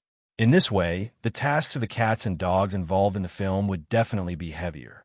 The Jiao family did not want Zheng Tan to come back to the studio for this reason. After all, walking on its own was different from participating in the filming. The latter was too heavy and troublesome in a short period of time. Even if Zheng Tan was less troublesome than the other cats, it still had to follow them for a long time. If necessary, it had to go out with them for a long time. Knowing that Xiao Guo was going to make a curtain call video, Zheng Tan quickly made a decision. He planned to retire with Prince and the other cats. After all, he rarely came to the pet center now. The Jiaoma had long hoped that Zheng Tan would stop working here. He was not short of money, so why did he have to find so many things to do? Besides, after retiring, it did not mean that Zheng Tan would stop coming to the pet center. When he was bored, he could still come and visit. After finalizing the 6 cats and 2 dogs that were going to retire this time, Xiaoguo began to prepare for the shoot. Shooting the video of the 6 cats and 2 dogs leaving the entertainment industry was not something that could be completed in a day or two. According to Xiaoguo's high requirements, it was estimated that it would take a longer time in the form of a documentary. This was because Xiaoguo wanted to follow the seasons. He would film a little in the summer, a little in the late summer and early autumn, and a little in the autumn and winter festivals. He would not be able to film the spring season. Xiaoguo planned to find some clips from previous edited videos to add in. The video of their exit from the entertainment industry was only shot at the end of the year. At the same time, Xiaoguo also made some related souvenirs, such as pillows, calendars, and postcards. They were all from the 6 cats and 2 dogs. When buyers came to buy things from the pet center, he would give them some related souvenirs. Before the film came out, the 6 cats and 2 dogs, including Zheng Tan, had fewer tasks, but they would still participate in the shoot. Even if they showed their faces, they wanted to show their presence. Some netizens and customers of the pet center noticed the changes, but they did not say anything. It was the same principle as the older generation in the entertainment industry, making way for the younger generation. Until Xiaoguo released the news that the 6 cats were retiring at the same time, the internet suddenly exploded. Many people mentioned Black Sea, and many people asked about the other cats. Even the supporting roles were liked by many people. Curtain call? No way. Are BC and Prince all old? Are they over 10 years old? Generally, 7 or 8 years old cats are considered old. If it is a dog, it is estimated that it is younger. Looking at it, they are indeed not young. It is good that they are retiring. They can have a good rest. There is no need to go through so much trouble. 7 or 8 years old cats can be considered old. Nonsense. My cat is 12 years old, and it goes to the eaves every day to catch birds. My cat is 14 years old. I saw it catch mice the day before yesterday. However, everyone was just complaining, and they felt very sorry. Many of them were old customers of the pet center, and they still had a deep impression of the first batch of cats and dogs, including Black Sea, because at that time, the pet center was not as mature as it was now, and it brought a lot of fun and benefits to many pet owners. In the blink of an eye, so many years had passed. When they were on the rise, mobile phones were not so popular, the internet was not so popular, and the pet center was just an unknown small shop. The equipment of the studio was simple, and Xiaoguo was anxious about the thousands of yuan shooting fees. Looking at the current situation, it had changed a lot. In the video of the curtain call, there were some unreleased NGs from the early days of shooting. There were pictures and videos of the 6 cats and 2 dogs, including Zheng Tan. Although Zheng Tan did not make many mistakes in the early days of shooting, the other cats and dogs would make mistakes. There were several scenes of Zheng Tan's helpless expression when the other cats and dogs made mistakes one after another, which amused the audience. On the screen, the cats would act out the character direction of the story according to the arranged roles, and the real-life scenes would tell others what the most real cats were like. Some cats were arrogant and looked like the flowers on the distant snow mountain, noble and not to be teased, but in fact, as long as you picked a weed and waved it in front of them, they would be attracted and become funny in a second. And some cats looked honest and harmless, kind and amiable. But in fact, when you wanted to get close to them and interact with them, you would find that no matter how much effort you put in, it would be useless. Instead, they would stand on a high place and look at you like you were an idiot. Not every cat was like Candy Peanut, who had the ambition to be the top cat in the cat world, fighting outside all day long. After fighting the big cats, she would fight the small dogs, and after fighting the small dogs, she would fight the bigger dogs. Occasionally, she would bring back a few gifts, such as birds, grasshoppers, fat mice, and so on. More urban pet cats lived in small places, and they were more indoors. The former prince would routinely jump on the long wooden board tied with a circle of hemp rope after eating every morning. He would scratch from the front to the back, and no matter who called him, he would ignore it. Anyway, he was full, and in his opinion, nothing major would happen in his cat life, so he was indifferent to the outside world. After scratching, he would find a comfortable place to take a nap. Now, after eating, he would find a soft place where he could bask in the sun and close his eyes to take a light nap. Of the two dogs, Zheng Tan had known the old dog for many years, the Golden Retriever Lord, who had won many awards in pet shows. Its head picture was still used as the outer packaging picture of some dog food produced by the store. In the past, it ran energetically on the grass and jumped high to catch the frisbee. Now it could only hold its own rice bowl and couldn't jump even if it wanted to. The other male dog, who was older than Lord, used to pee along the way when he was taken out for a walk. Through the pheromones in the urine, he would tell other dogs his age, gender, and status, and leave his name card. After seeing a good object suitable for marking, it would raise one of its hind legs and pee a few drops of dog urine at the target, proudly dig the ground a few times, growl a few times, and then find the next target suitable for marking, which could be a straight tree or a fire hydrant on the side of the road. Now, when it went out for a walk, it looked more lazy. It didn't look for targets to mark as frequently as when it was young, and it didn't have so much strength to raise its leg. However, if there were other younger male dogs around, it would still pee with one of its hind legs raised high to prove that it was not old. Every cat or dog had its own story and life path. Xiaoguo integrated his own summary into the film and let everyone review the changes and contributions of the 8 dogs from the beginning to the present. Of course, Xiaoguo also used some artistic techniques to reasonably exaggerate and render it to achieve a better effect. The last scene of the film was a long road. Zheng Tan was walking on the road, stepping on the withered and fallen sycamore leaves, and gradually walking away. The last scene was taken by Xiaoguo at Tsinghua University. Zheng Tan was walking on the campus main road with tall sycamore trees on both sides that were closest to the eastern courtyard. During the filming, Zheng Tan had an illusion that he would really be old as he walked like this. His life, including his cat life, was only 30 years old. Everyone had different people or things that were called classics in their hearts, and they were irreplaceable in their hearts. When people with different ideas talked about this topic, they could even have a bloody debate. First, theory, then fist to determine who was the real classic. Their farewell performance also meant the end of an era. Just like how fans chased after their idols, the time when their idols existed symbolized an era, and when their idols retired, it opened up a new era. More new people would enter the eyes of fans, and more exciting and well-produced publicity and videos would replace the crude and low-budget videos of the past. They would also gradually replace the old and yellowed figures in their memories. However, after leaving the screen, the human celebrities would still have people to commemorate them.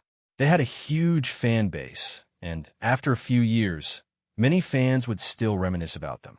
After a little bit of manipulation, they would interview the retired celebrities, and they would bring everyone back to the glory of the past. However, when it came to cats, such situations were very rare. People often said that a generation was born in 10 years, but for cats and dogs, 10 years might be their entire lives. No matter how well they said it now, and no matter how many people liked them on the forum and urged them to stay, they were not human after all, and their influence was limited. After another 1 or 2 years, perhaps there would be very few people who would remember them. However, compared to dogs, cats might not care. Just as some people once said, in fact, many cats could tell at a glance whether you liked them or not. The problem was that they did not care at all. They did what they wanted, and they did what they wanted. They stayed at home on a rainy day and basked in the sun on a sunny day.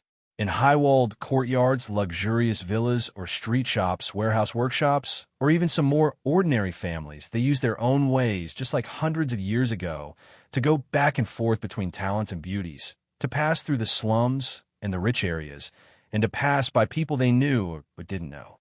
It was a relatively short time. People had fun, cats had fun, and life was more fun. Chapter 423. Now that Zheng Tan had left the pet center, he didn't need to worry about the pet center anymore. All the pictures of Black Sea on the internet were from the past. When Zheng Tan went online, he found that his pictures were appearing less and less. Instead, they were replaced by the new generation of cat celebrities at the pet center. There were all kinds of cats with sharp chins, round chins, long hair, short hair, skinny and fat balls, and cute and handsome cats.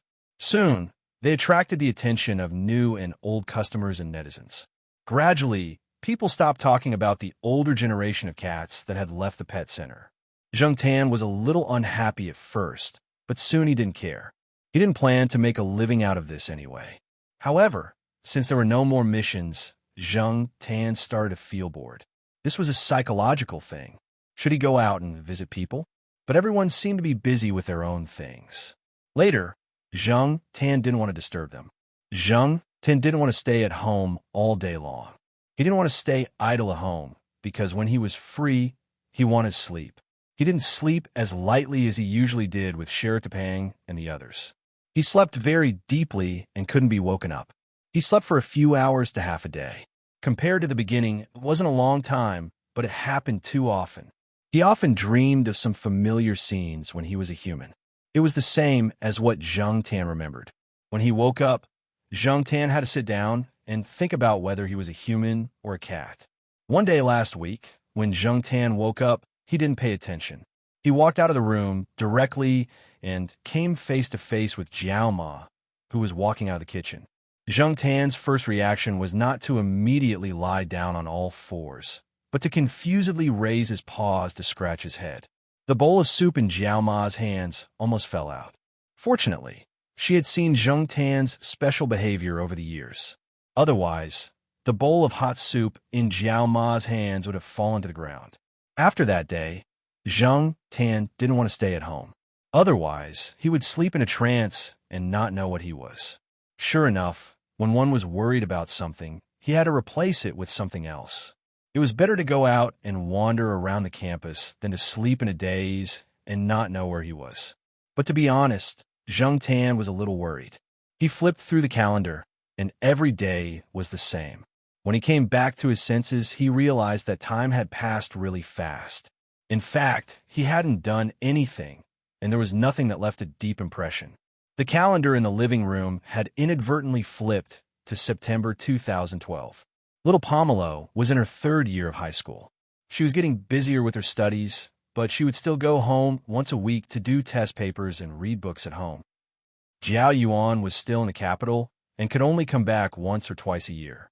Her father had one another project. Other than sleeping at home every day, he basically spent the rest of his time working in a hospital, and business trips were not included. Her mother was taking care of graduates, preparing for lessons, and marking papers. And the only one who had gained weight was Zheng Tan. Jumping off the scale at home, Zheng Tan stretched. He only gained half a kilo. It wasn't obvious on a human, but it was different on a cat. Zheng Tan had gained weight because of the continuous rainy days outside. He had been cooped up at home, eating, sleeping, and eating. Now that the weather had finally cleared up, Zheng Tan decided to go out for a walk. He could only sleep at home, and he would gain weight while dreaming. No matter how he looked at it, it was better to go out for a walk. After 2 weeks of continuous rainy days, except for the freshmen who were in military training, everyone else was looking forward to the sun coming out. Once the weather cleared up, there were many people who were drying their blankets and clothes outside. Like Zheng Tan Huang, who had been cooped up at home for so long, also came out to stretch his body. Basking in the sun was good for him. Coming out of the eastern courtyard, Zheng Tan walked aimlessly. No one knew what he was thinking. When he heard the cries and laughter of children, he came back to his senses and realized that he was almost at the kindergarten. At the kindergarten, after Zhuo Xiao Mao left, 2 people called Brother Black came, Wei Xiaopeng and Er Yuan. When they first entered the kindergarten, the two of them ran to the fence of the wall when they saw Zheng Tan and cried to Zheng Tan outside. Zheng Tan had just seen them playing happily with the other children, but in the blink of an eye, their faces changed and they cried and shouted that they wanted to go home. When Zheng Tan left, the two of them went back to play. Therefore, after Zheng Tan knew of their strategy, he would take a detour every time he passed by the kindergarten. He definitely wouldn't let the two of them see him. Mao even told Zheng Tan their class schedule so that Zheng Tan wouldn't be caught by the two children who were taking outdoor classes. When they first entered the kindergarten, the first thing Mao taught Yuan was not "thank you" or "I'm sorry," but how to protect himself and how to flip the other party to the ground. This matter was known by everyone after Yuan beat a little boy who took his paintbrush until he cried. Because of this, Mao was scolded by his mother when he brought his wife and children home. As for Wei Xiaopeng, at the beginning, no one in the class would take the initiative to look for trouble. This was because he was too strong and wasn't easy to deal with. Now it was much better. When they saw Zheng Tan, they would only shout a few times and wouldn't cry and beg to be brought home. Children at this age would change a lot with each year, and they would know more things. However, Zheng Tan was already used to taking a detour and rarely went to the kindergarten. If he took a detour from the kindergarten, there was a Y-shaped intersection. One path led deeper into the school, while the other led towards the school's main gate. Zheng Tan turned and walked towards the main gate. He wondered if he should go out of the school gate to play. Otherwise, it would be too boring and he would just have to wait for time to pass. If he was a cat, it would be fine. He wouldn't have that kind of trouble and he would be able to play with his tail and feet for a long time. However, the problem was that Zheng Tan was not a real cat. There was an empty space near the school gate. The school bus's starting point was there. There were electric buses that had 10 to 20 seats, and there were also large buses that had 50 seats. The former would only run inside the school, while the latter would run inside and outside the school to pick up new students and foreign guests. One of the large buses led to the affiliated high school. Now, Jiaoma and little Pomelo often took this bus. At this time, there were 3 small electric school buses at the parking lot, but the large buses were nowhere to be seen. The drivers of the small school buses would park there and drive off when 80% of the seats were filled. If there weren't enough seats, they would continue to wait. If they really couldn't wait, they would drive off. However, there wouldn't be a situation where they kept waiting.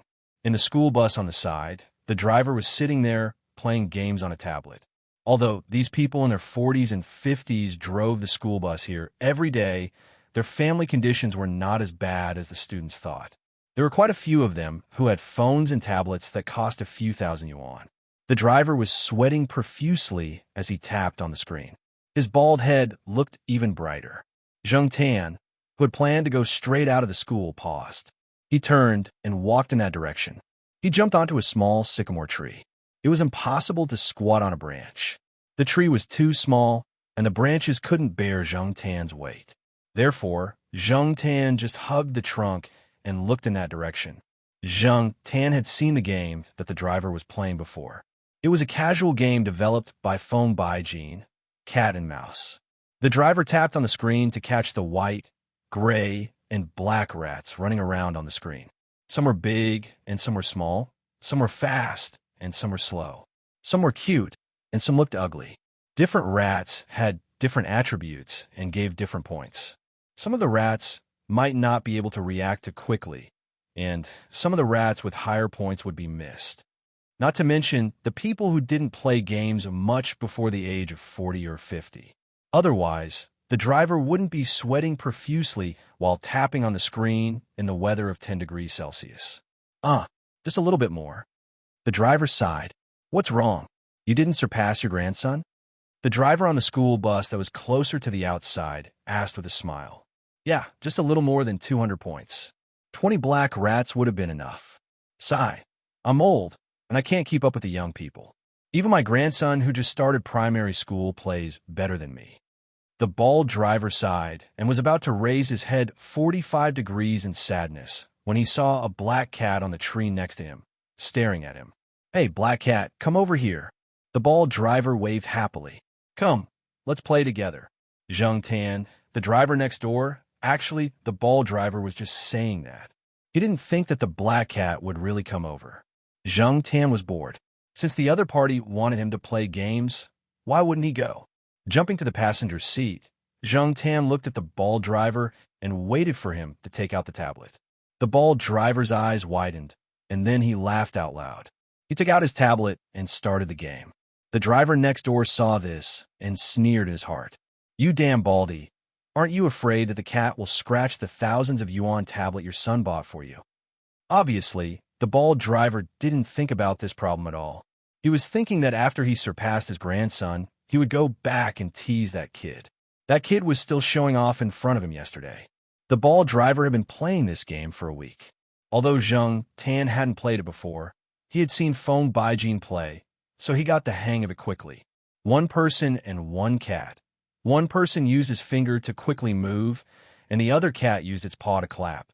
When the time was up, the ball driver looked at the score and laughed loudly. He slapped his leg as he laughed. "I finally surpassed it. There was Wi-Fi here, so the score was automatically uploaded online." Whoosh! The ranking of the friend score had changed. This uncle's ranking directly jumped up by 3 places. Old Zhao. It seems that the cat is still the best at catching rats. Look, once the cat joined, the score went up. The ball driver said in a tone as if he had experienced it before.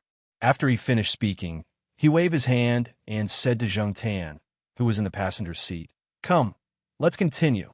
Let's surpass my son and let him know the consequences of a tiger showing its might."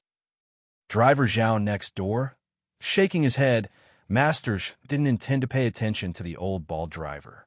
He had already sat with nearly 10 students, so it should be about time to set off, right? However, when he looked back, he found that there were only 3 students left. He looked at the ball driver next door. Whoa, they all ran over. Some students took photos with their phones and uploaded them online. Some students asked what game it was, and after asking, they went next. Regardless of whether they were male or female, they all stretched their necks to look.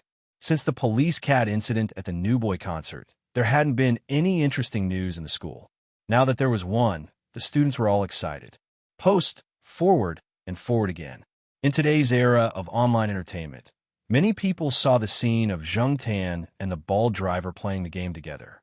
In a laboratory at the Institute of Biological Sciences, the person who was browsing Weibo with his head down was caught by Professor Jiao. The child wasn't in a hurry. He smiled flatteringly and opened the Weibo post he had just seen. Then, he faced Professor Jiao and raised his large screen phone.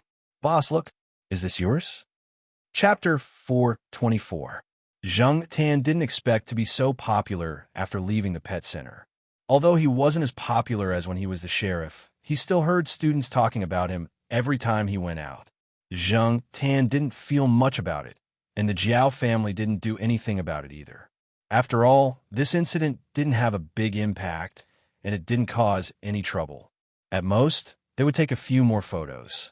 Whenever Zheng Tan went out, she would still wander to the school bus stop and play the game with the ball driver. Because of that, the bus that Zheng Tan was in was always full.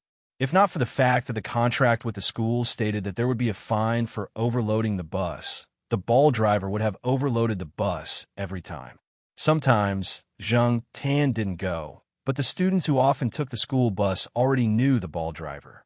If they had a choice and weren't in a hurry, they would prefer to go to the ball driver's bus. Some of the more open-minded students even chatted with the driver, such as, "Did you break the game record? Let's add each other in the game to compare the score. Did the black cat come today?" And so on. Then they would take out their cell phones and check Weibo. "Look, I'm on this bus again today. Too bad I didn't see the black cat." The ball driver's good business made the rest of the team jealous. But what could they do? It was their fault that they didn't have a cat. When Zheng Tan was in a good mood, he would take the ball driver's bus and run around the campus. During breaks, the ball driver would share the bread in his bag with Zheng Tan. After eating, he would drink some water. The ball driver would continue to drive, and Zheng Tan would continue to sit in the bus and enjoy the scenery. When Zheng Tan was there, the students would purposely leave the co-driver's seat to him. If anyone tried to grab the seat, they would be glared at by others. Unless Zhang Tan took the initiative to get down from the co-driver's seat, very few people would take the initiative to grab the seat. However, Zhang Tan wouldn't join in the fun during the peak hours. It would only make him feel uncomfortable. The feeling of walking around the school on his own was different from sitting on the school bus. When Zhang Tan was too lazy to run by himself, sitting on the bus and enjoying the scenery was also good. Zhang Tan got out of the car at an intersection. This place was relatively remote. Usually, no one would get on or off here. But today, an old lady and her grandson were waiting by the side and waving. There were no seats left on the car. Zhang Tan got off the car directly and gave the seat to the old lady and her grandson. Moreover, Zhang Tan also wanted to take a look at the old tile-roofed house. The cell phone was still hidden here. There were a few more buildings in the old tiled housing area that were marked as dangerous, but the school still didn't do anything to the buildings here. There were rumors that the school was planning to demolish the entire place and rebuild it. However, it would probably take 1 or 2 years, or even longer. In any case, Zhang Tan still hid his phone in the same place before this area was demolished. Lu Ba and Jean Gui received a big order and went to do the task together. There was no news from them in the past 2 months. Before Lu Ba left, she replaced Zhang Tan's cell phone with a new one. Mobile devices were upgraded so quickly. When Lu Ba changed her own device, she also changed Zhang Tan's phone. She also helped to top up the phone bill and set up a package. Therefore, Zhang Tan didn't have to worry about anything. Zhang Tan climbed in through the window, pulled out the drawer, and took out his cell phone. He began to browse Weibo. He knew that he was quite popular on Weibo recently. Every time he turned on his cell phone, he would show off. Then, he would comment on the angle of the new photos taken by the student and select a few to forward. From the day of registration until now, Zhang Tan's account had posted a lot of Weibo. Browsing through Weibo, Zhang Tan saw a student advocating the doomsday theory. Well, rumors of doomsday had been circulating this year, especially at the end of the year. All kinds of rumors were flying everywhere. Some were debating, some joined in the fun, and some took the opportunity to promote the doomsday survival suit. Zhang Tan noticed a netizen with the ID teasing you mahaha. Recently, his Weibo posts were basically about the doomsday, such as how to spend money when the doomsday is coming, it's over if you don't go crazy, and ways to die in the doomsday, and so on. After scrolling through a few posts, Zhang Tan's hands were itchy. He replied to the new Weibo post with teasing. The other party's reply was also very fast. At first, he argued with Zhang Tan about the possibility of the doomsday on December 21st, 2012. Seeing that Zhang Tan still insisted that it was fake, the other party began to become impatient. The argument turned into a quarrel. The other party was indeed a believer in the doomsday theory, but Zhang Tan, who had experienced it himself, knew that after that day, life would still go on as usual. Because Zhang Tan had reposted some of his own Weibo posts, he had attracted a lot of fans. The ID, teasing you mahaha, also had a lot of followers. When Zhang Tan quarreled with the other party, followers from both sides came over to watch. There were also people who wanted to see chaos on the side. What if nothing happened on the 21st?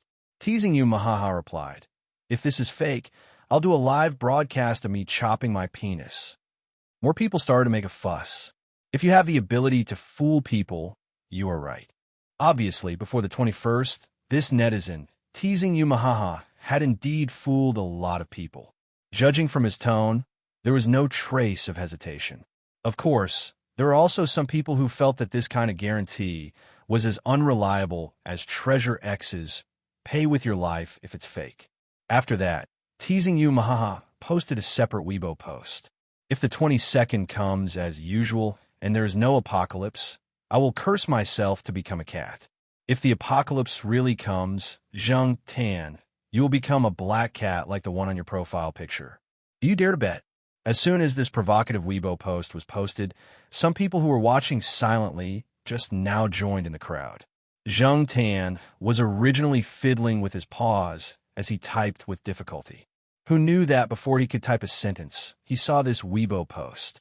He suddenly wanted to smash his phone. Become a *cat? Become a F*** king cat. F*** CK. Although there were a lot of such jokes on the internet, in the eyes of others, it was also a joke-like bet. If curses were useful these days, why would the police be needed? However, Zheng Tan was not happy. He felt like he had been stabbed countless times. For Zheng Tan, his apocalypse was the day he opened his eyes and found that he had become a cat. He really felt that the world was full of evil and infinite absurdity. Zheng Tan wanted to reply, "If the apocalypse doesn't come, let me become a human again." However, no one would believe this sentence. Others would say, "If you're not a human now, then what are you?" Even if they were far away and looked at the small screen on the phone, no one would believe the authenticity of Zheng Tan's sentence. Instead, more people would shout that Zheng Tan did not dare to bet. F***CK. Type, delete, type again. If he was not satisfied, delete again. In the end, Zheng Tan took a deep breath and directly turned off his phone. Forget it. Out of sight, out of mind. Nothing can change the reality. After putting his phone back into the drawer, Zheng Tan climbed out of the window and looked at the gray sky outside. He squatted by the flower bed and thought carefully, trying to recall if he had made a similar bet with anyone before. If he lost, he would become a cat or something. His memory was a little faint, but Zheng Tan still believed that he had not made such a bet with anyone. The question was, how did he become a cat? This was something that Zheng Tan could not figure out all these years. While Zheng Tan was squatting by the flower bed and thinking hard, an old man came out for a walk with a big dog.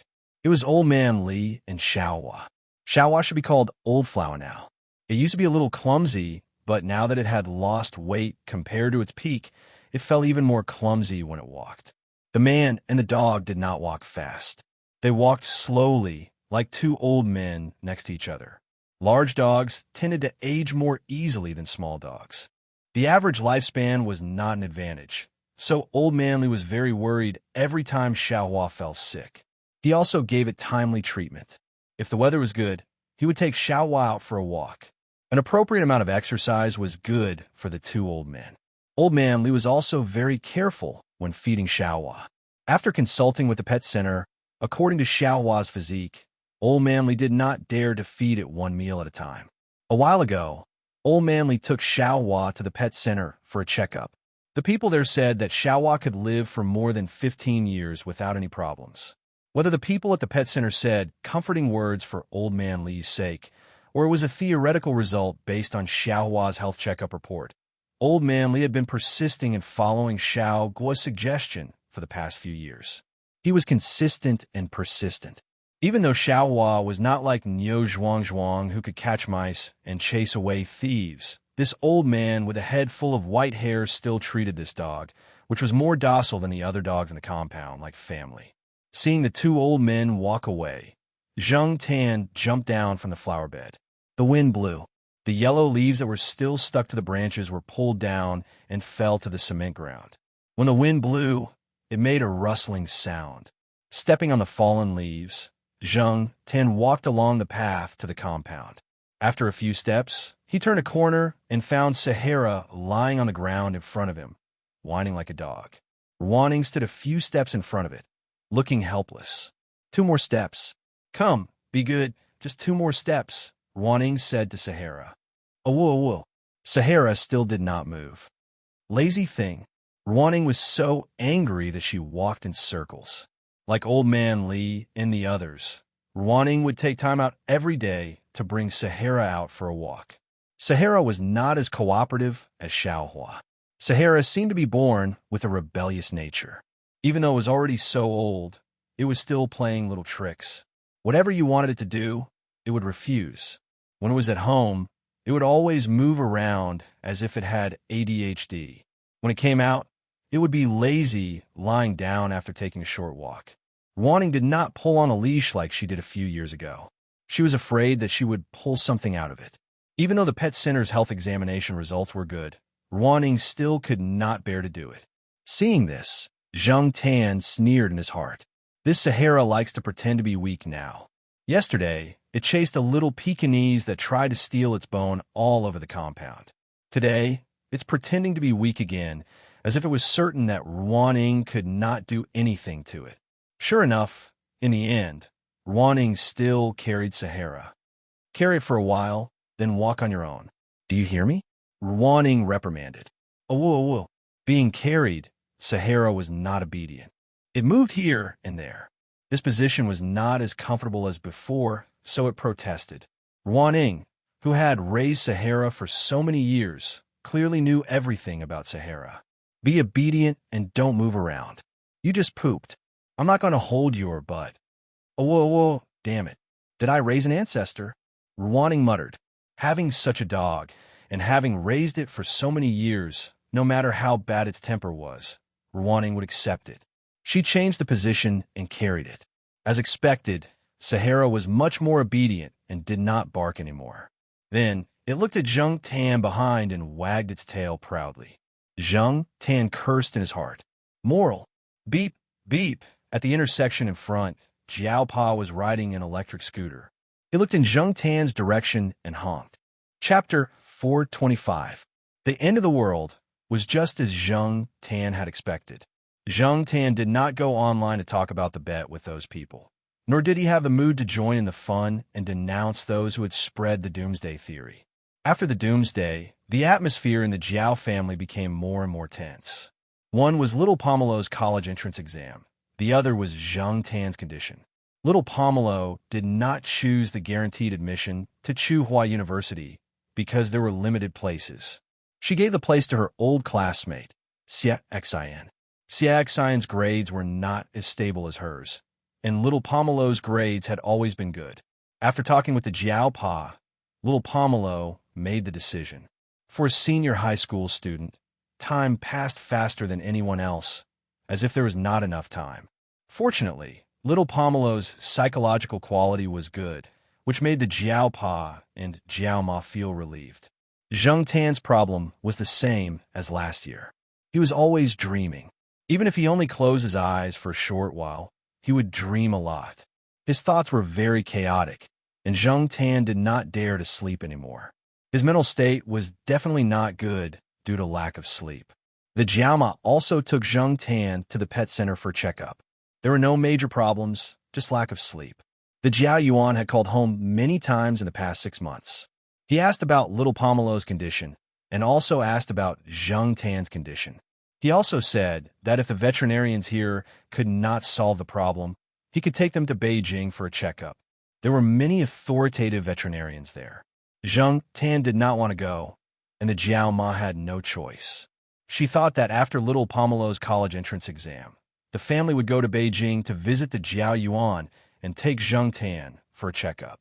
When Zheng Tan was at home, he looked at the calendar on little Pomelo's desk and flipped through it. He tried to recall the time when he became a cat. It was around June, but he couldn't remember the exact time. It had been 10 years, so who would still remember? Moreover, Zheng Tan had been living a chaotic life back then. He didn't really remember the date. Sometimes, he would even miss his school exams. Reaching out his paw, Zheng Tan drew an inconspicuous mark on the dates from the 1st to the 15th of June.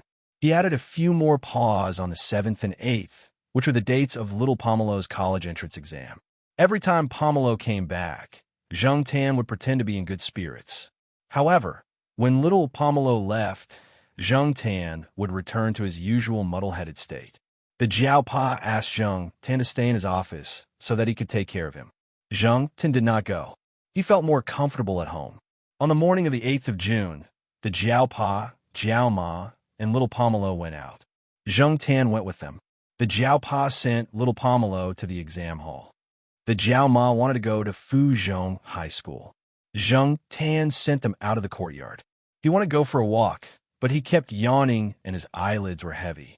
In the end, he decided to go home and sleep. Zheng Tan jumped onto the sofa in the living room. He was too lazy to get rid of the cat collar. He lifted his leg and kicked the remote control in the middle of the sofa far away.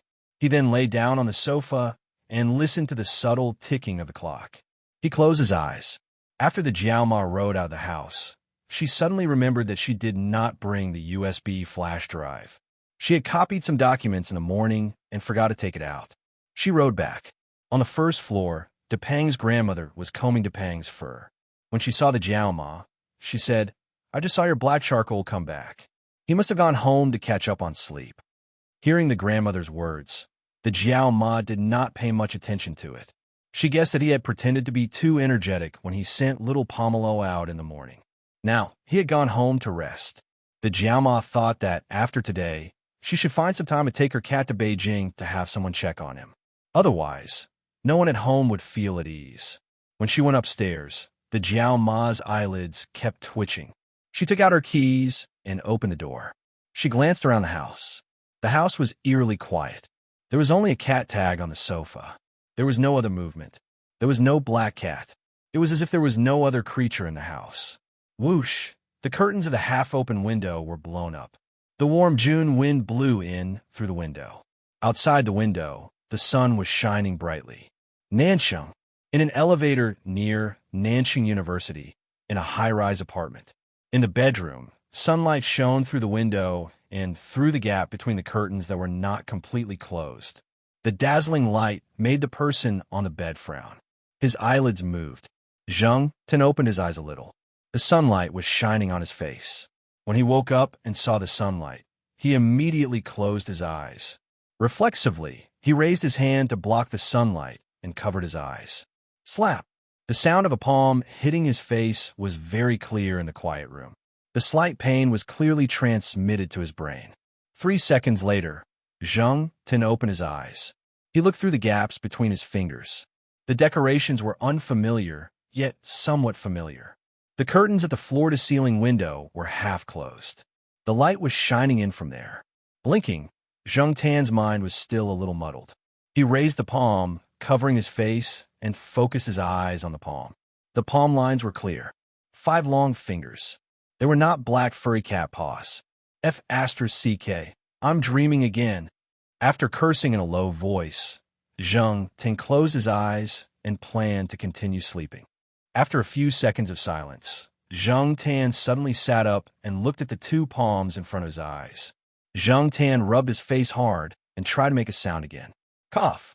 Oh. The pronunciation was very clear. When he was dreaming, he didn't really talk, right? It seemed that he hadn't had the feeling of talking for a long time. It still wasn't right. Did he dream of a human when he was a cat? Or did he dream of a cat when he was a human? Zheng Tan lifted the thin blanket on his body and got out of bed. Without shoes, he stepped directly on the wooden floor covered with a layer of dust. He walked toward the floor-to-ceiling window and kicked aside the clothes and pants that were in the way on the ground. The feeling of walking on 2 legs was slightly strange, but it felt natural. He pulled open the curtains and opened the floor-to-ceiling window. A gust of wind blew in his face, bringing with it the warmth of the sun. Zheng Tan walked to the balcony, looked at the buildings in the distance, and took a deep breath. It seemed that he hadn't felt this kind of pleasure in a long, long time. Although his mind wasn't very clear now, Zheng Tan felt that if he roared like this, his mood would be much better. After roaring, Zheng Tan habitually looked down diagonally. On the balcony, diagonally below, there was no barbed wire, no blue-purple parrot with yellow eyes jumping there. There was a 6 or 7-year-old child standing there, holding an ice cream in his hand. Probably because Zheng Tan suddenly roared like this, he was a little scared. He looked up at Zheng Tan in a daze, and didn't even notice that the ice cream had melted and dripped to the ground. Retracting his gaze and looking into the distance, Zheng Tan roared again. This roar was longer than the previous one. It was hysterical. In the house downstairs, the child who was standing there was carried into the house by the parent. The parent looked at Zheng Tan like she was looking at a lunatic. Not caring about other people's gazes or the curses of other residents, Zheng Tan roared a few times, went into the house, and took a cold shower. When he came out, his mind was much clearer. He took the phone on the bedside table and looked at the date, June 12, 2013. Zheng Tan scratched his head. The 12th? There was a series of missed calls on the phone.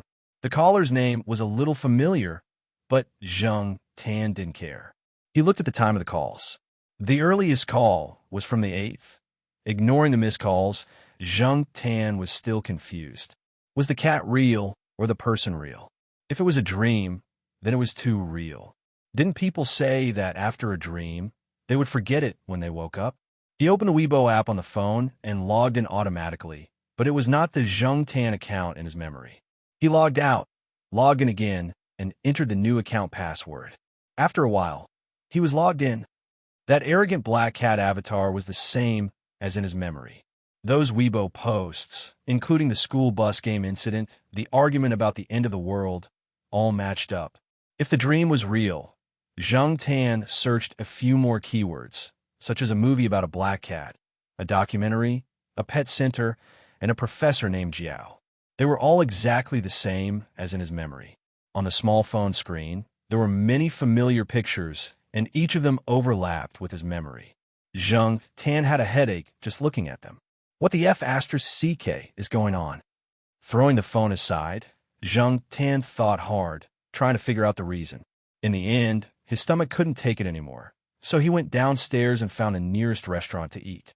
The meal was tasteless, and his attention was not on the food at all. He mechanically picked up the spoon and put the rice in his mouth, but his eyes were looking out the window, thinking about other things. In the end, before he finished the food on his plate, Zheng Tan made a decision. He couldn't book a plane ticket now, and he couldn't book a train ticket. He booked an express ticket, leaving at 6 o'clock in the evening. He would arrive in Chuhua City at 6 o'clock in the morning. Since he couldn't figure it out, he would go and find the answer. When he left the restaurant and walked back, he passed by a small barber shop. Zheng Tan pulled the yellow hair on his head and walked in. When he came out again, his yellow hair had become black, and he cut it a little shorter. He went back and changed into a simple set of sportswear. He took his phone, bank card, and ID card. Looking at the avatar and name on the ID card, Zheng Tan tapped on the person on the card.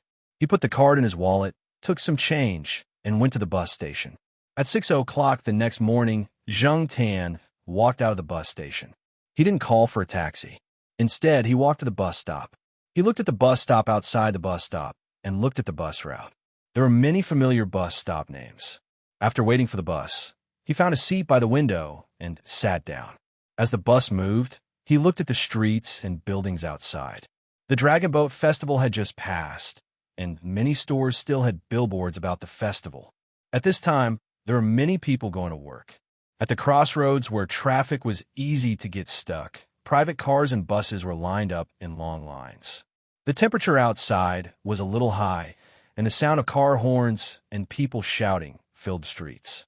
It was easy to be irritated in this kind of weather, but Zheng Tan's mind wasn't on this. He wasn't irritated, just a little complicated. On the bus, a middle-aged passenger's phone rang. The song had a feeling of the 80s and 90s. Zheng Tan had heard this song before. It was not from the internet or any other electronic device. She had heard it sung by a bird. Zheng Tan felt as if she was looking at that cheap bird with yellow eye circles, swaying its head and singing. Some songs that were once looked down upon were like treasures when one recalled them many years later. The time of the song, the people, the things, and the emotions it triggered could always make one reminisce for a long time. On another bus that was parked at the crossroads, there was a young man sitting by the window with a bag on his back. He was munching on a bag of steamed buns in his hand. Noticing that Zheng Tan was looking at him, he looked over as well. Separated by 2 layers of windows and a reflection, the other person's expression couldn't be seen clearly. The right turn sign lit up, and Zheng Tan's bus went first. As the bus moved, for a moment, Zheng Tan saw the other person's expression and the confusion in his eyes, but soon, the 2 buses went further and further away. When the street became familiar, Zheng Tan's mood became more complicated. He was a little nervous, but also a little happy. On the side of the street, there was a young policeman who had just caught a thief. He was handcuffed and talking into the walkie-talkie. On the big screen in the commercial square, there was a movie trailer. It was directed by Kong Han, and the actors were Wei Wan, Xue Ding. Tao-Chi 2 stops away from the original destination. Zheng Tan got off the bus. Following the familiar road in his memory, when he passed the lakeside villa area, a 3-legged tortoiseshell cat ran from the opposite side of the street with a mouse in its mouth. It glanced at Zheng Tan, then nimbly jumped over the fence into the villa area. On the side of the road, along the lake, A dark gray cat with black patterns that was obviously larger than the other cats was sharpening its claws on a willow tree.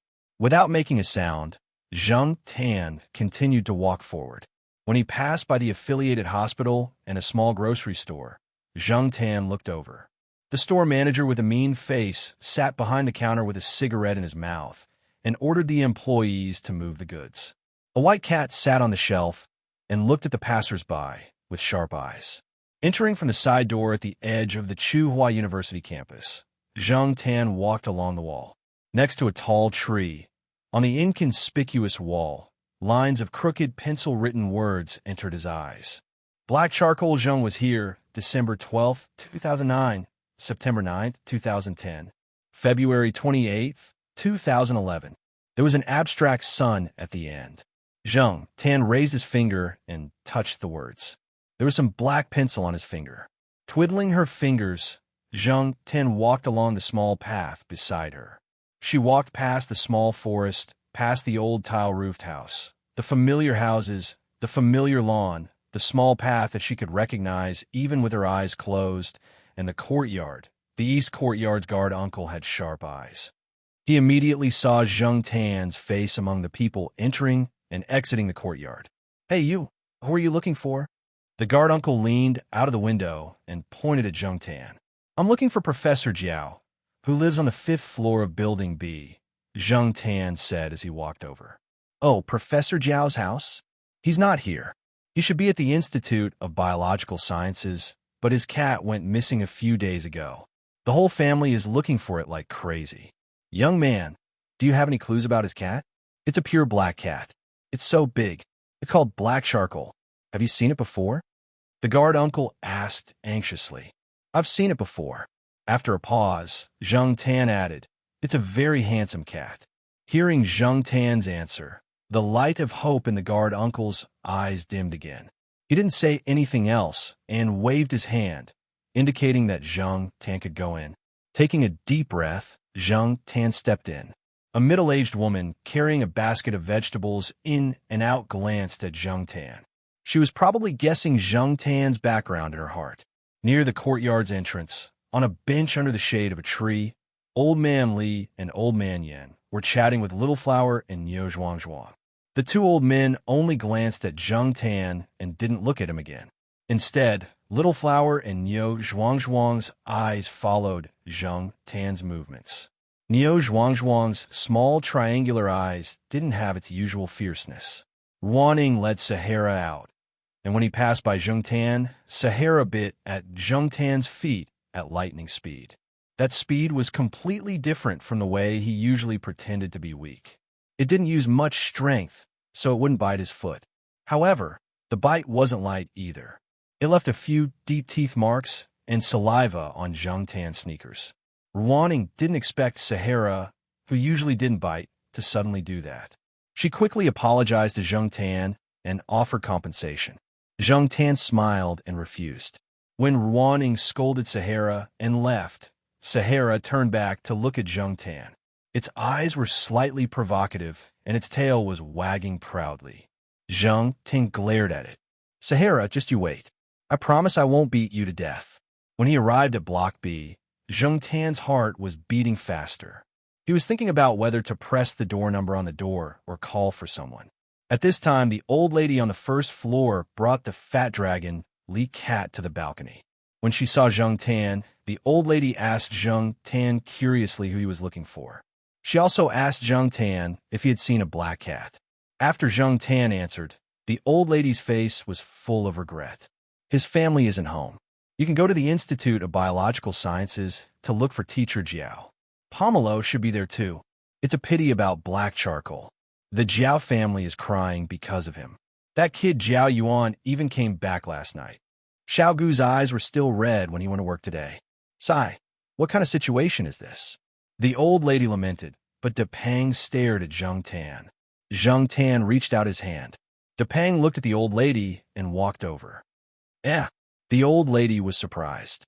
"Young man, you've been here before?" My Depang doesn't get close to strangers. There was something the old lady didn't say. Not only did he not get close to strangers, even if he knew Depang, he wouldn't give face. However, The old lady didn't expect Depang to be so familiar with him. Zhang Tan nodded. He didn't know how to answer.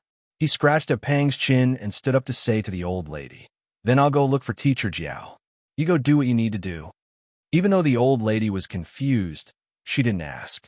However, after Zhang Tan left, Depang followed him. In a large yard, under the trees that weren't too dense or tall, a black and white cat was playing with bugs in the grass. A yellow cat was hugging a tree and sharpening its claws. Zhang Tan walked over and picked up Huang, who was sharpening its claws. "You idiot!" He finally said this after holding it in for 10 years. The sheriff, who heard the commotion, stopped playing with the bugs and walked over. Zhang Tan sat down on a long wooden bench nearby. Depang, who had followed him, jumped onto the bench and squatted beside him. Seeing this, Huang and the sheriff jumped onto the bench and squatted there. Just like before, in the summer morning, the temperature rose with the rise of the sun. There was wind blowing in waves, making the leaves rustle. People who went to work, school, and grocery shopping in the yard all looked at the bench when they passed by. In the past, they always saw the 4 cats squatting there side by side. Now that the black cat from the Jiao family was gone, they saw 1 person and 3 cats sitting there. It was strange. Since when did the 3 cats become so familiar with the same person? After sitting on the bench for a while and calming down, Zhang Tan patted the 3 cats. "I'll go first. I'll come back to play with you guys later." He got up and left the yard. When he reached the intersection, a school bus passed by. Zhang Tan quickly waved his hand. The driver was bald. For the sake of his image, he wore a hat. It was already class time, so there weren't many people on the bus. The bald driver talked to Zhang Tan, who was sitting in the passenger seat. "Young man, are you from our school?" The bald driver asked. "No, but I used to come here a lot, so I'm very familiar with it. I've even sat in your car a few times," Zhang Tan answered. The bald driver looked at Zhang Tan, shook his head, and said with certainty, "That's impossible. If you came here a lot and sat in my car, I would definitely remember." "Oh, then maybe I remembered wrongly. I sat in another driver's car." Zhang Tan didn't dwell on this question. The bald driver looked at Zhang Tan with pity. "You're young, but your memory isn't as good as mine. When you go back, ask your mom to get you more fish heads, walnuts, or something to help your brain." Zhang Tan. "Ha! Don't take it lightly. Let me tell you. Sir, I'm getting off." After being reminded by the bald driver, Zhang Tan finally arrived. He couldn't wait to get off the bus. He looked at the familiar gate of the school and walked in. The guard sitting on the side of the gate saw Zhang Tan walk in so confidently. He thought about it and didn't stop this unfamiliar face. Zhang Tan was very familiar with where the Jiaopa's office was. When he came to the door of the office, Xin happened to come out. Little Pomelo and the Jiaopa's voices were not loud. As Xin closed the door, the sound was also cut off. Xin looked at the person in front of her strangely. She thought it was an undergraduate student in the school, so she casually asked who he was looking for and left. Zhang Tan stood at the door and knocked. "Come in." A voice came from inside. Zhang Tan twisted the door lock and opened the door. == Chapter 426. It had been a year, and it was finally over. As for the ending, Chun Si had thought of it when he was writing the first chapter. Therefore, the readers did not need to threaten Chun Si. He could not change it, nor did he know how to write the perfect ending. Since a few days ago, many readers had asked about the ending through QQ, Weibo, and private messages. However, Chun Si still decided to end it today. Going too far was as bad as not going far enough. Now, many readers must be thinking, "Chun Si, come over. I promise I won't beat you to death." Once a reader said, "Chun Si, you abuse the readers. Out of 365 days in a year, you don't update for 300 days. Another reader said, "Chun Si, do you know how many readers have turned into nocturnal animals and lunatics because of this book?" Previously, after telling a friend about the ending, that friend said, "Chun Si, not only do you abuse the readers, you also abuse the protagonist. I know you don't talk much, but which book's protagonist only speaks in the last chapter?" Ors, I'm really sorry to everyone. After today, there would probably be people who would say, What happened to the explosion at the end? What happened to Xieminging? Chensi, I would like to apologize to my beloved dog, is called Wang Kai. Nino Dinin Cat, Yugi Kasimfu, Robot Baby, and this is not Xiaoji. I can't do it. Dragging on, this was the ending. Speaking of his writing experience in the past year, it had not been very smooth. He had encountered many things. Sometimes, when he sat in front of the computer, he had to listen to nursery rhymes to prevent the negative emotions from during the day from being brought into the novel. After all, this was a light-hearted novel. His hand speed was not fast to begin with, and there was a buffer time, so it was even slower. Watching TV and movies, he felt that heroes and people who did good deeds without leaving their names did not exist in reality. After all, society was driven by benefits. Chensi had encountered many things, both in life and work. Sometimes, when everyone was in a deadlock, they would fight to the death for small benefits. Therefore, Chensi used black charcoal to write some things and adjust his mood. However, he did not expect so many people to support him. Thank you to the 9,000 readers who have subscribed to my book, and thank you to the readers who voted and tipped me. Hui Mao was a niche novel and was destined not to be long. It also did not have many clicks, but it had over 700,000 recommendation votes. This was something Chensi had not expected. Without you, Hui Mao wouldn't have achieved today's results. Thank you, feline friends. I also have to thank editor Lai Shou for giving Hui Mao so many recommendations. As for the new book, I haven't written it yet. I'll talk about it after resting for a while, at least for a month. When the time came, it will be notified in the books of Hui Mao and Star Hunter. It would also be explained on Xinlong's Weibo. Readers who liked the style of speeches could pay attention to it when the time came. Physical publishing, movies, animation, and so on would also be notified on Weibo. Everyone, let's meet at the next intersection. It was late at night. Time to sleep.